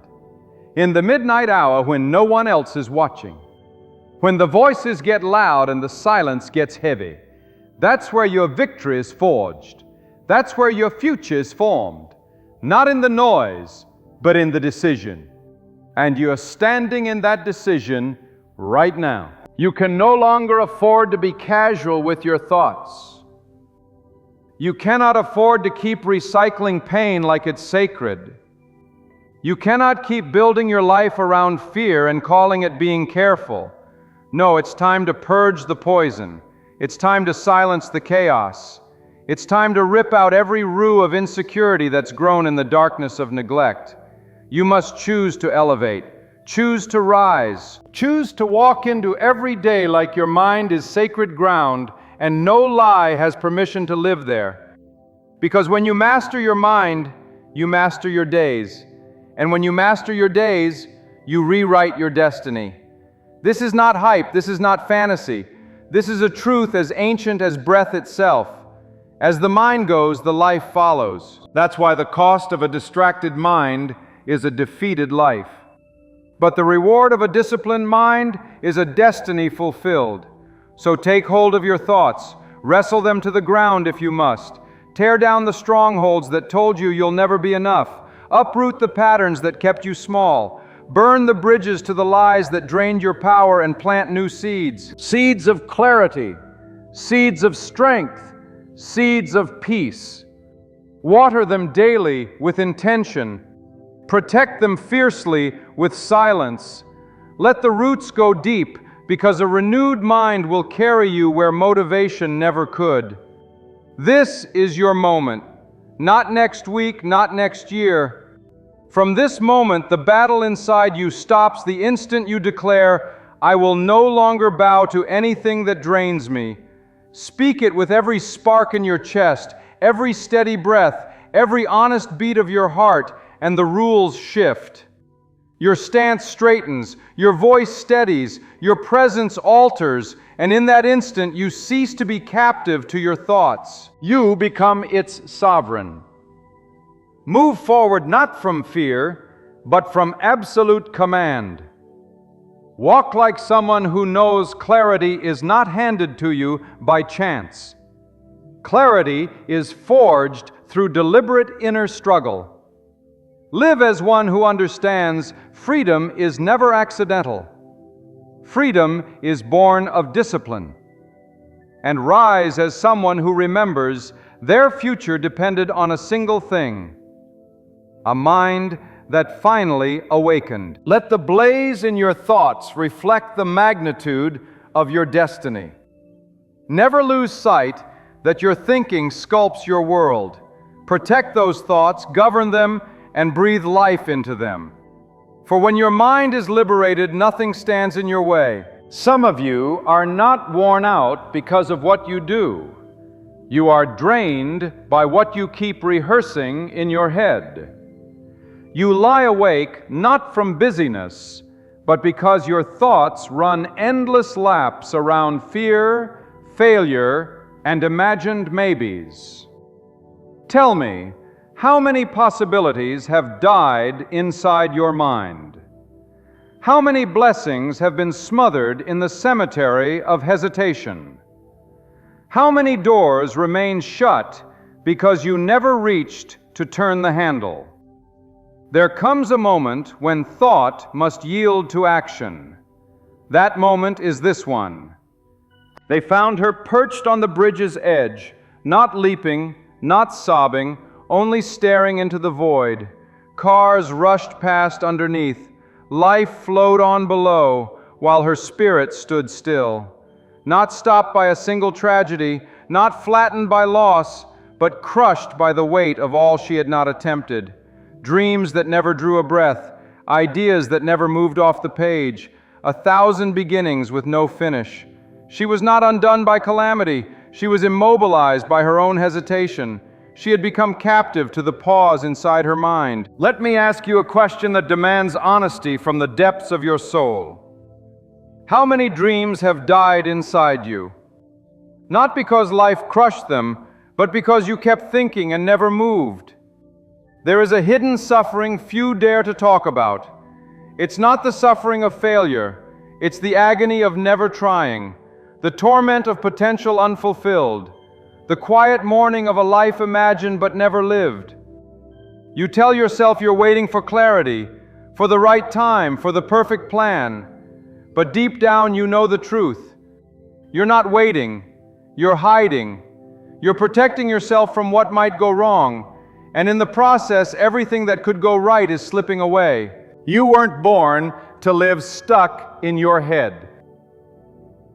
You weren't given breath just to sit on the sidelines while others run. There is something inside you that was meant to move. There is power in you that will never rise until you stop thinking and start acting. Some of you have been circling the same decision for years. You've analyzed it to death, prayed it numb, journaled it thin, and still done nothing. And the longer you wait, the heavier it gets. The longer you think, the more reasons you find to stay where you are. Listen to me. Thinking is not progress. Wisdom is not hesitation. There comes a time when another plan, another strategy, another deep dive into your thoughts is a strength. It's cowardice disguised as wisdom. And if you don't interrupt it, if you don't snap out of it, one day you'll look back and realize you've wasted the most powerful years of your life stuck in a waiting room you built with your own doubt. You don't need another sign. You don't need another green light.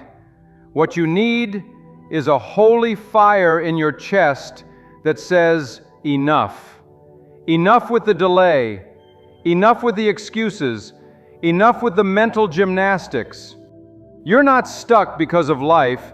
You're stuck because of overthinking. There are some doors that only open when you walk toward them, not before.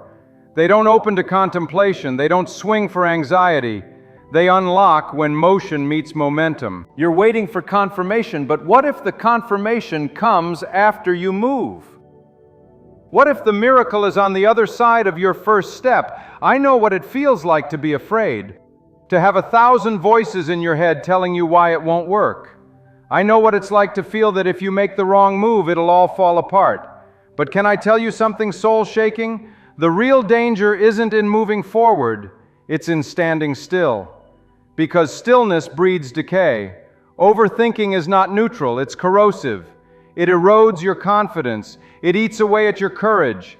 It turns today's opportunity into tomorrow's regret. You are not a robot.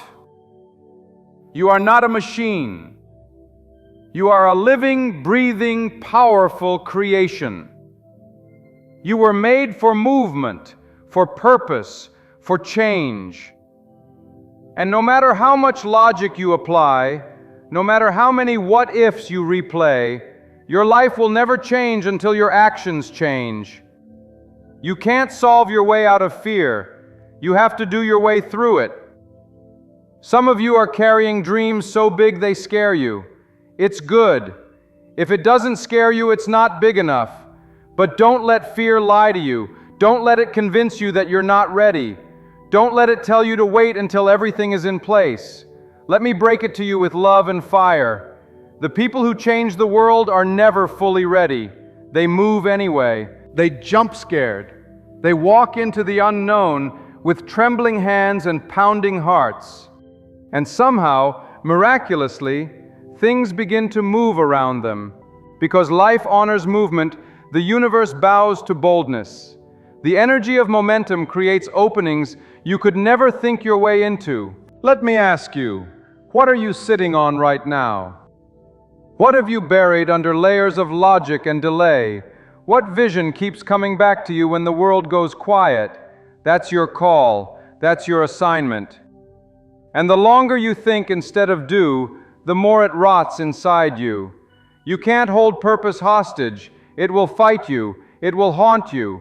You can try to silence it, distract it, deny it, but it will not die quietly because it was meant to live. There is a version of you, stronger, freer, bolder, on the other side of action. But you'll never meet that version by staying where you are. You've got to leap. You've got to rise. You've got to do what scares you. Not because it's safe, but because it's right. And here's the truth that most people don't want to admit. Overthinking is not just a habit, it's an addiction to safety. It's an obsession with control. You're not analyzing because you care. You're analyzing because you're scared. But life doesn't honor fear, it honors faith. Not blind faith, not reckless leaps, but the kind of faith that moves even when the outcome isn't guaranteed. The kind of faith that says, I may not know what's next, but I know I can't stay here. This is not about hustle. This is not about grinding. This is about obedience to the call that's been burning in your bones. This is about honoring the reason you're still breathing. This is about doing what you were made to do, even if it's messy, even if it's hard, even if no one claps. You don't need applause. You don't need permission. You need action. Start with what you have. Begin where you are. Stop looking for perfect conditions. They don't exist. Waiting for them is just a beautiful excuse to stay stuck. The enemy of greatness is not failure, it's inaction. It's the slow, subtle, silent erosion of dreams that never leave the mind. You are not here to die full of potential. You are not here to take your dreams to the grave. You are here to live out loud, to run your race, to leave this world empty because you poured out everything you had. Don't let fear keep you quiet. Don't let doubt keep you still. Don't let overthinking steal the life you were meant to live. It's time to stop analyzing and start building. Stop wondering and start walking. Stop thinking and start doing. Yes. Let us go deeper now into the very soul of your calling, your delay, and the sacred war within you. Let us pierce the veil of hesitation and reach for the fire buried beneath your doubt. This message isn't for the passive. This message is for the one who knows there's more, who feels the weight of potential pressing against the inside of their ribs like thunder trapped inside a bottle. You feel it? That pressure, that ache, that sacred unrest. It's not anxiety, it's destiny knocking. You've convinced yourself that your silence is safety, but silence can become a cage, and safety can become a slow death. You are not tired because you're busy. You're tired because you're resisting the very thing you were born to do. You're mentally exhausted, not from action, but from the war inside your mind between what you should do and what you're afraid to do. That inner civil war is draining your life force. You're leaking power every day you delay. It's not because you're weak. It's not because you're lazy. It's because you're standing at the edge of something sacred, and you know that once you step out, there's no going back. And that scares you because stepping forward will demand more of you than ever before. It will stretch your soul. It will expose your flaws. It will require sacrifice. But listen closely now. Comfort has never built anything eternal. Nothing lasting, nothing meaningful, nothing transformative was born out of convenience. There comes a time when overthinking becomes rebellion, not against logic, not against fear, but against the deep purpose woven into your bones. There comes a time when your inaction becomes dishonor. You dishonor your own soul when you keep it bound to the prison of what-ifs. You were not given this vision to bury it under excuses. You were not entrusted with this dream just to overanalyze it to death. There are some assignments so weighty, so divine, that delaying them is dangerous. And I must tell you this, with love that burns like holy fire, every time you delay, something dies. A connection that could have changed your life. A moment that was meant to shift your direction. A door that will not stay open forever. Yes, I said it. Doors close. Opportunities vanish. Not because you weren't worthy, but because you weren't ready. Because you kept waiting for peace to show up before you acted, not knowing that peace only visits those who are willing to move through chaos. You have been conditioned to believe that clarity comes first, but true clarity only comes through obedience. You cannot wait your way into confidence. You build confidence through courageous motion. One act of courage becomes the seed for the next, and before you know it, the fog starts to lift. The road starts to appear. The power starts to flow. Not because you thought your way into it, but because you move. There is a fire that can only be found in motion.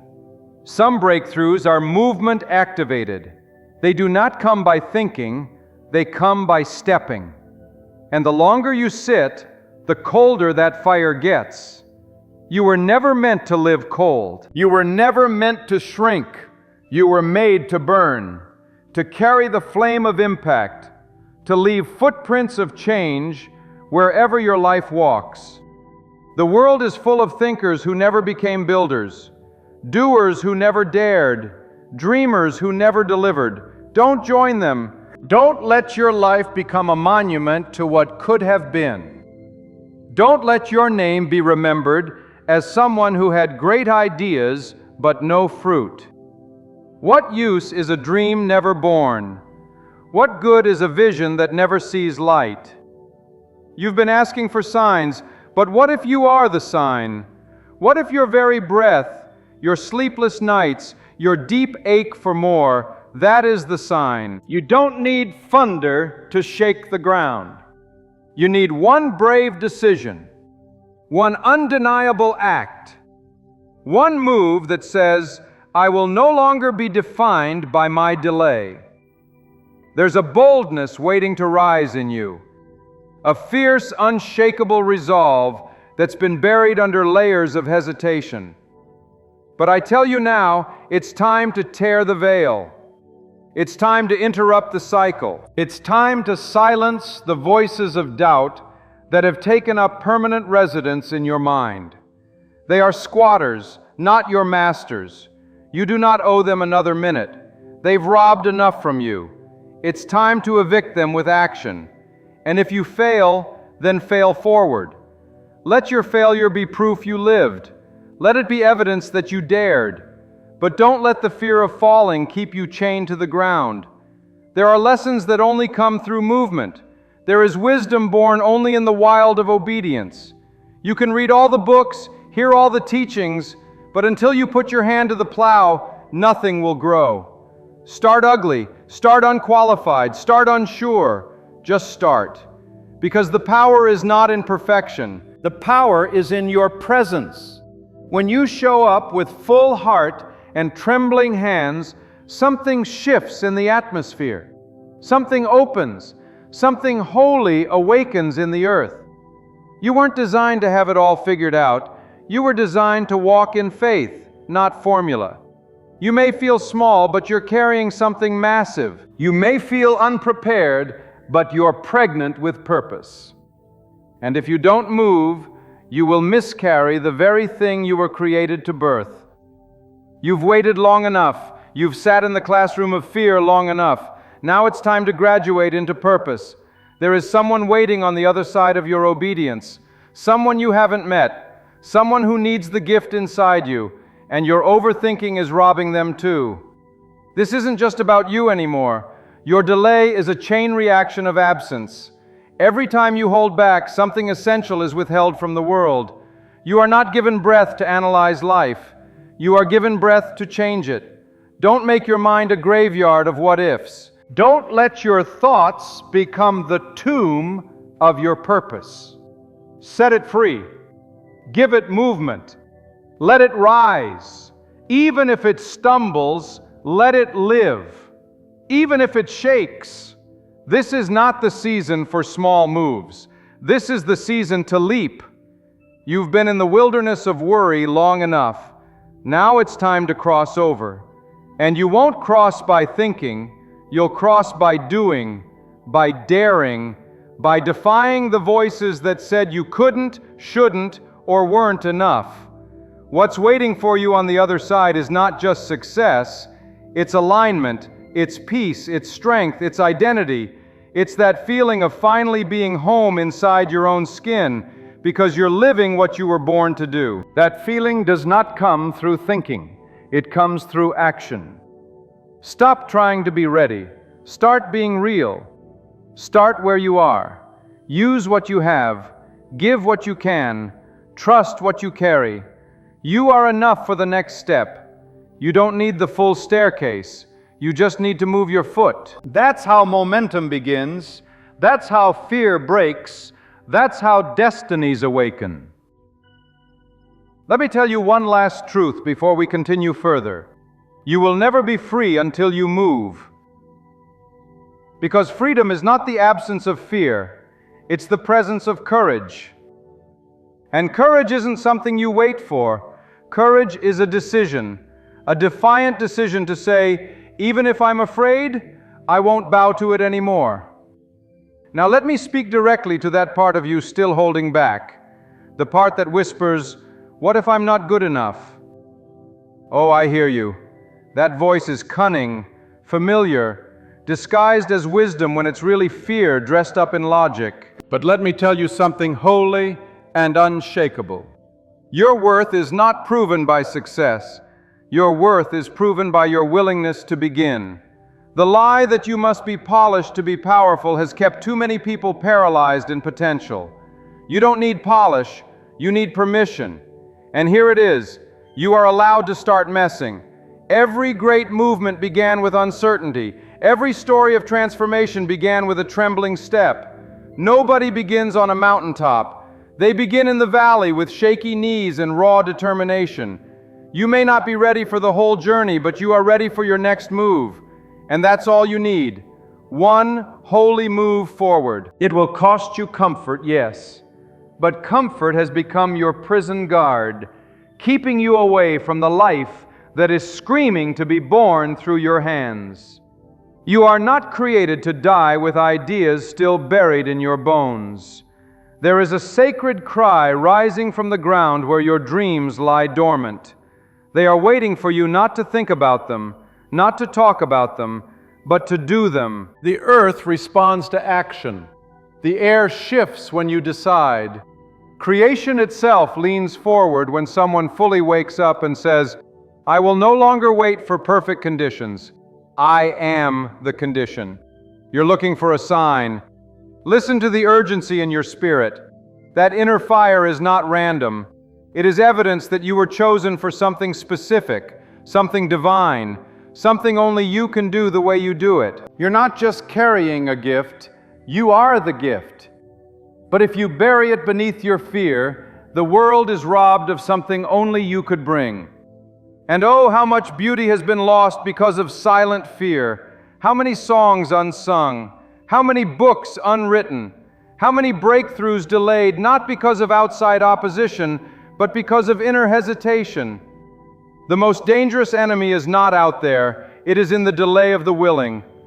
The heart that says, "I'll do it later," becomes the soul that never does. You think you're protecting yourself from failure, but you are protecting the world from your greatness. And I must say it loud now with thunder in my chest.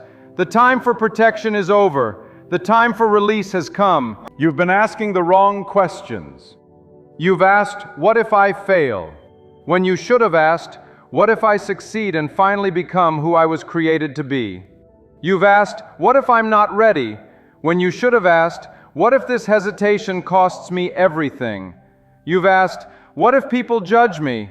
when you should have asked, "What if people never get to experience what I carry because I was too afraid to show up?" It's time to flip the questions.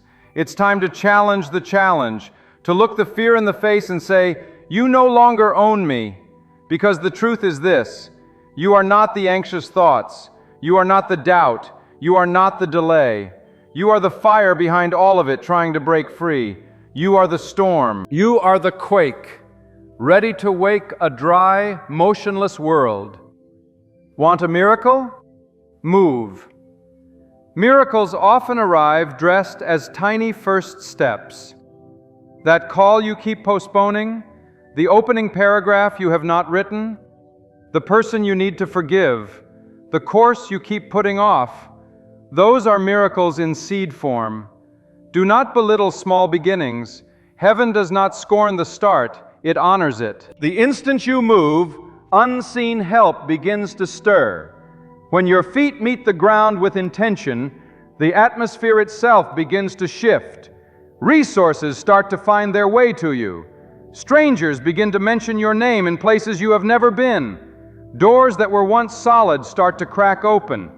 None of that unfolds if you remain frozen. Faith is found in action. You cannot think your way into impact, you must walk it out. There is no shortcut to the reward. There is no bypassing the obedience. And there is no substitute for starting. Don't romanticize the idea. Don't get high off the potential. Potential is beautiful, but if you never act on it, it becomes poison. It turns in on itself. And then you begin to decay under the weight of everything you could have been. But that is not your story. I feel it in the spirit. You are shifting even now. Something is rising in you that can no longer be denied. A roar is forming where there was once a whisper. A fire is spreading where there was once only smoke, because the truth has found you. And once you know, you can no longer unknow. Once you've heard this call, you can no longer unhear it. The delay must end now. Not tomorrow, not next month, now. Not because someone is pressuring you, but because the hour demands it. Because destiny has been tapping your shoulder for too long, and now it's pounding on your chest. You don't need more motivation. You don't need more time. You don't need to wait until you feel like it. You just need to move. Let your hands write. Let your mouth speak. Let your feet walk. Let your gift breathe. You have held your breath long enough. It's time to exhale, to release the river that has been dammed up behind fear. The world is not waiting for your perfection. It is waiting for your presence. Your authentic, trembling, unpolished presence. Because that is where your power lives. In the real you, the unfiltered you, the daring, bold, raw you who no longer asks for permission to show up. You don't need permission to be powerful. You already are. Now I say to you with holy urgency, don't just agree with this message. Don't just nod and cry and whisper, "That's good." Do something. Take what you've heard and move.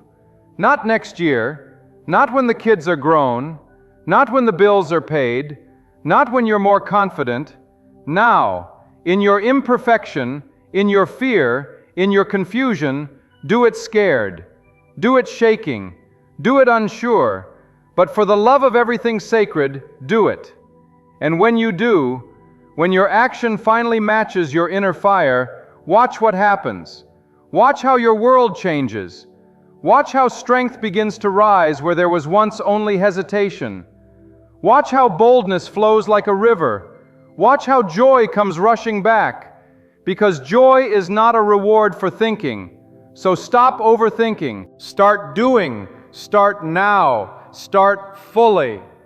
And don't stop until your life screams, "I did not die with my purpose still inside me." Let the world feel the weight of your obedience. Let the ground tremble beneath the sound of your steps.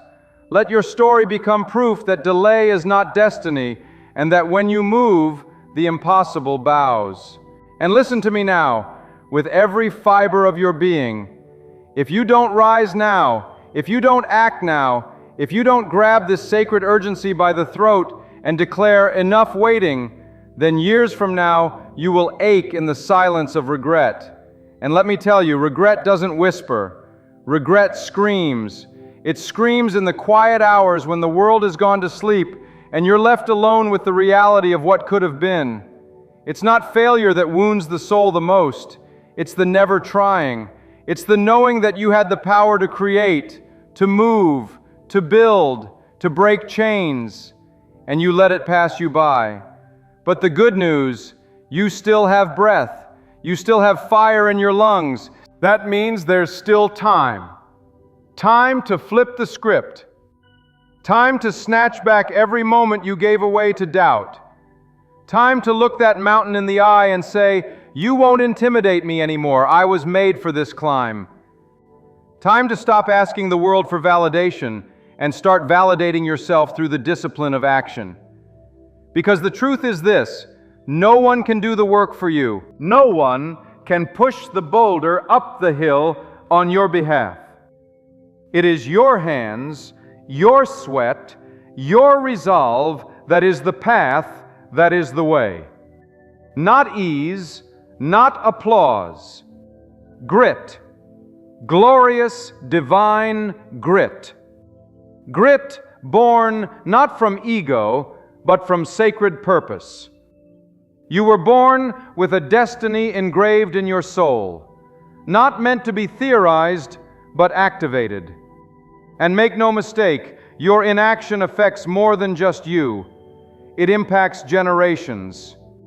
You may think this delay is personal, but it's not. It's generational. Your obedience isn't just about your dream, it's about unlocking doors for those who will walk behind you. You're not just fighting for your progress, you're fighting for a legacy. And if you don't break the cycle of hesitation now, it might never be broken. So tear down the wall of excuses you've been hiding behind. Burn the bridge to the old you, the one who always needed certainty before courage. Let that version die today. Because the person you're becoming isn't waiting for guarantees. They're fueled by a higher fire, a hunger that cannot be silenced. But knowing that action is sacred, that the moment you move, you become a magnet for the miraculous. And hear me, because this truth is going to pierce some of you deep. You do not need to be fearless to begin. You just need to refuse to be ruled by fear.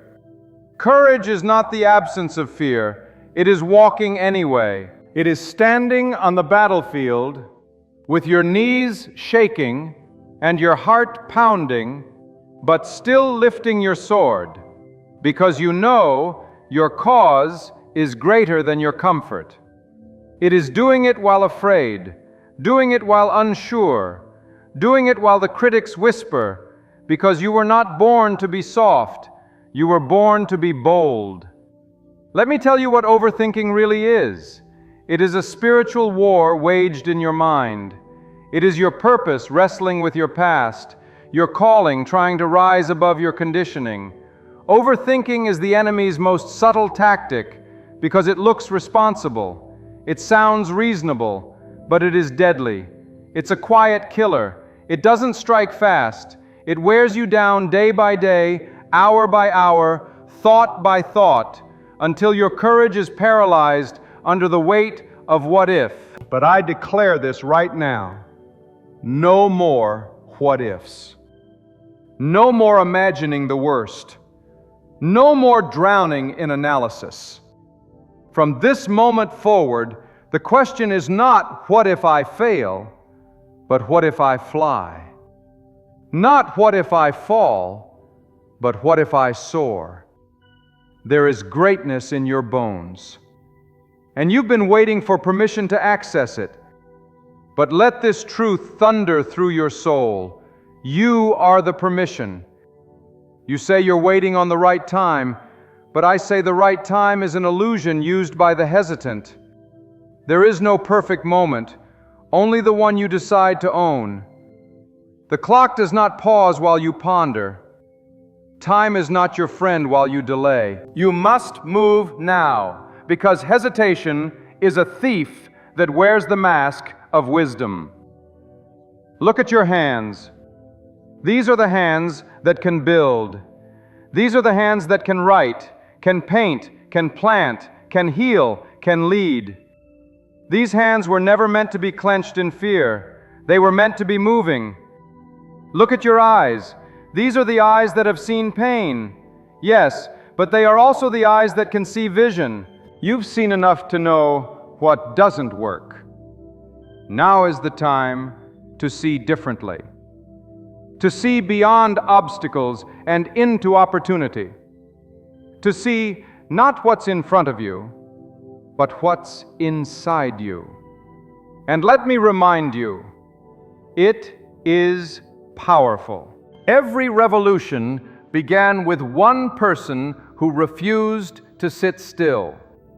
Every change started with one soul who said, "Enough is enough." You don't need a crowd to start. You don't need consensus. You need conviction. And conviction doesn't wait for comfort. It walks into the storm and says, "Even if the world is against me, I will not back down." There's something sacred about action. It baptizes your doubts in fire. It purifies your motives. It reshapes your mind. You can't think your way into transformation. You must act your way into it. And when you do, you will discover a power you never knew you had, because movement awakens miracles. Action is the sound that breaks open heaven's vaults. You've prayed long enough. You've dreamed long enough. You've cried and journaled and planned long enough. Now it's time to build. Start scared. Start small. Start without applause, but start. Let the whisper of fear become the background noise to the roar of purpose rising in you. You are not made for shadows. You are not made to sit on the sidelines of your own life. You are made to run, to build, to rise, to lead, to stretch beyond what you thought possible and enter the sacred territory called becoming. You are not behind. You are not too late. You are not unqualified. You are ready. You've just been tricked into believing that readiness means perfection. It doesn't. Readiness means willingness. And if you're willing to fall, willing to learn, willing to keep showing up, then you are more prepared than you think. So what will you do now? Will you scroll past this moment? Will you let it slip into the sea of good intentions? Or will you let it mark you? Will you let it be the fire that burned away the lie of delay forever? Because now is the moment to rise. Now is the hour to act. And once you move, don't stop. Don't retreat. Don't doubt. Let the world watch in awe as you build what they said was impossible. Let your obedience echo through eternity. And when your time here ends, may your name be remembered, not for what you intended to do, but for what you dared to do. And now, let me speak straight to the heart of those who have been stuck in the prison of perfectionism, shackled by the illusion that unless every piece is in place, you cannot begin. Let me tear down that lie for you. Because it's not excellence you're after, it's safety. But safety has never birthed anything eternal. Safety never created a breakthrough. Safety never raised a vision from the ashes. You keep waiting for the stars to align, but it was never about the stars. It's about the fire in your soul. It's about that holy unrest deep inside you that keeps waking you up in the middle of the night, reminding you that you were born for more than thinking, worrying, second-guessing, and waiting.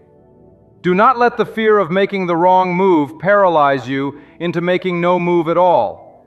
Because indecision is a decision, hesitation is a choice, and every moment you spend in delay is a seed you fail to plant. You say you're afraid of failure. But what if I told you that not moving is the greater failure? That the deeper tragedy is not falling on your face, but living your life face down in fear, never standing at all. The path to purpose will require risk, but what a sacred risk it is to step into the unknown, believing that something greater lives on the other side. And let me tell you something that will confront you and free you in the same breath. You will never feel completely ready. And that is a good thing, because readiness is not the absence of discomfort. It is the presence of faith in the middle of uncertainty. The discomfort you feel is the stretching of your capacity. The unease is a holy invitation to grow. You are being invited into a life that demands your courage, your vulnerability, your full heart. You must stop romanticizing the idea of someday. Someday is a lie dressed in pretty language. Someday never shows up. It is a mirage, a distraction, a tool used by fear to keep you frozen. But today is real. Today has weight. Today is bursting with possibility. Today is the only ground on which you can build anything that matters. And so you must rise on this day. Not tomorrow, not next year, but this moment. Because the version of you that you are destined to become is waiting on the other side of your obedience today. Some of you are waiting for clarity. You say, if only I could see the whole path, I would move. But listen, clarity is the reward of action, not its prerequisite. You move first, and then the way is made clear. You don't get to see the entire staircase before you take the first step. That's not how the sacred journey works. You take the step, then the next one appears. And it is in the motion that momentum is born. It is in the walking that the walls begin to fall. You don't think your way into faith. You walk your way into fire and find yourself refined by it. There is a sleeping giant within you, and the only thing keeping it dormant is your fear of discomfort. But let me ask you, what has comfort ever built? What revolution came from staying the same? What masterpiece was ever born from ease? Every great movement began with a trembling hand. Every beautiful work began with a raw yes in the dark. And you right now have that same fire inside of you. You don't need credentials. You don't need applause. You don't need to have it all together. You need only to begin. Begin badly. Begin broken. Begin brave, but begin. You are not here to be a passive observer in the story of your own life. You are not here to watch others rise while you remain stuck in the swamp of what-ifs. You are not here to rehearse your pain like a song on repeat. You are here to create, to move, to overcome, to shake the ground with your relentless hope. So, write the book, start the business, speak the truth, build the dream, leave the job that's killing your spirit, move to the place you've been too afraid to go. Say the thing you've been too afraid to say. This is your sign. This is your moment. This is your holy interruption. And if you fail, so be it. Failure is not the opposite of success. It is the soil from which success grows. You must fall in love with failing forward. You must get comfortable with falling down, not as defeat, but as training. Every stumble teaches you how to walk stronger. Every closed door teaches you how to knock louder. Every disappointment becomes a teacher, if you let it. Don't let the pain stop you. Let it shape you. Let it forge you. Let it deepen your resolve. The weight you carry today is not meant to crush you, it's meant to build your strength. There is no such thing as a wasted effort when it's done in pursuit of purpose. Even your mess can become your message. Even your delay can become your discipline. But only if you move. Only if you stop overthinking and start doing. Stop waiting for a sign in the sky when you've already got a fire in your chest. You are the sign. You are the spark. You are the one you've been waiting for. And don't you dare measure your worth by the pace of your progress. You are not falling behind. You are not late. You are becoming. You are learning how to walk through fire without being burned. You are learning how to rise even when the world tells you to sit down. You are learning that the greatest battles are fought and won in the secret places where no one sees you, but heaven takes notice. So I speak now to the dreamers who've been paralyzed, to the leaders who've been silenced, to the visionaries who've shrunk to fit into spaces too small for their souls. Enough. Enough waiting, enough shrinking, enough postponing the life you were meant to live. The world does not need another silent visionary. It needs your voice, your fire, your relentless pursuit of truth. You must understand there is a cost to inaction just as surely as there is a cost to risk. And the cost of inaction is your becoming. The longer you stay in hesitation, the further you drift from the life you were meant to live. Not in some distant future, but now, today, in this hour, in this breath. Your greatness is not sleeping inside some future version of yourself. It is alive in the choices you make this moment. You're not being punished by your fear. You are being tested. Every delay is a voice asking you, will you let comfort rule your destiny? Or will you rise in the face of uncertainty and move anyway? What you failed to start today will become your regret tomorrow. Not because you weren't capable, but because you gave fear more authority than the calling within you. And let me tell you something that should rattle you with truth. The world doesn't need another person who plays it safe. It doesn't need another person who waits until the water is still before they learn how to swim. The world needs warriors who will leap while the waves are crashing and learn to breathe underwater. The world needs people like you. People who are no longer willing to sacrifice their purpose on the altar of perfection. Stop negotiating with fear. It's a liar. It dresses itself in logic and wisdom, but behind its mask is a voice that would rather keep you comfortable than make you courageous. Fear will always offer you the illusion of protection, but it will never offer you transformation. And you weren't made for safety. You were made for impact. You weren't made for mediocrity. You were made to shake nations with your passion, to set fire to everything dead and dormant inside of you, and to awaken the parts of you that have been hidden in shadows for too long. You see, the resistance you feel, the tension between where you are and where you want to be, is not something to fear. It's a sign you're on the edge of your breakthrough. But so many people retreat at the edge.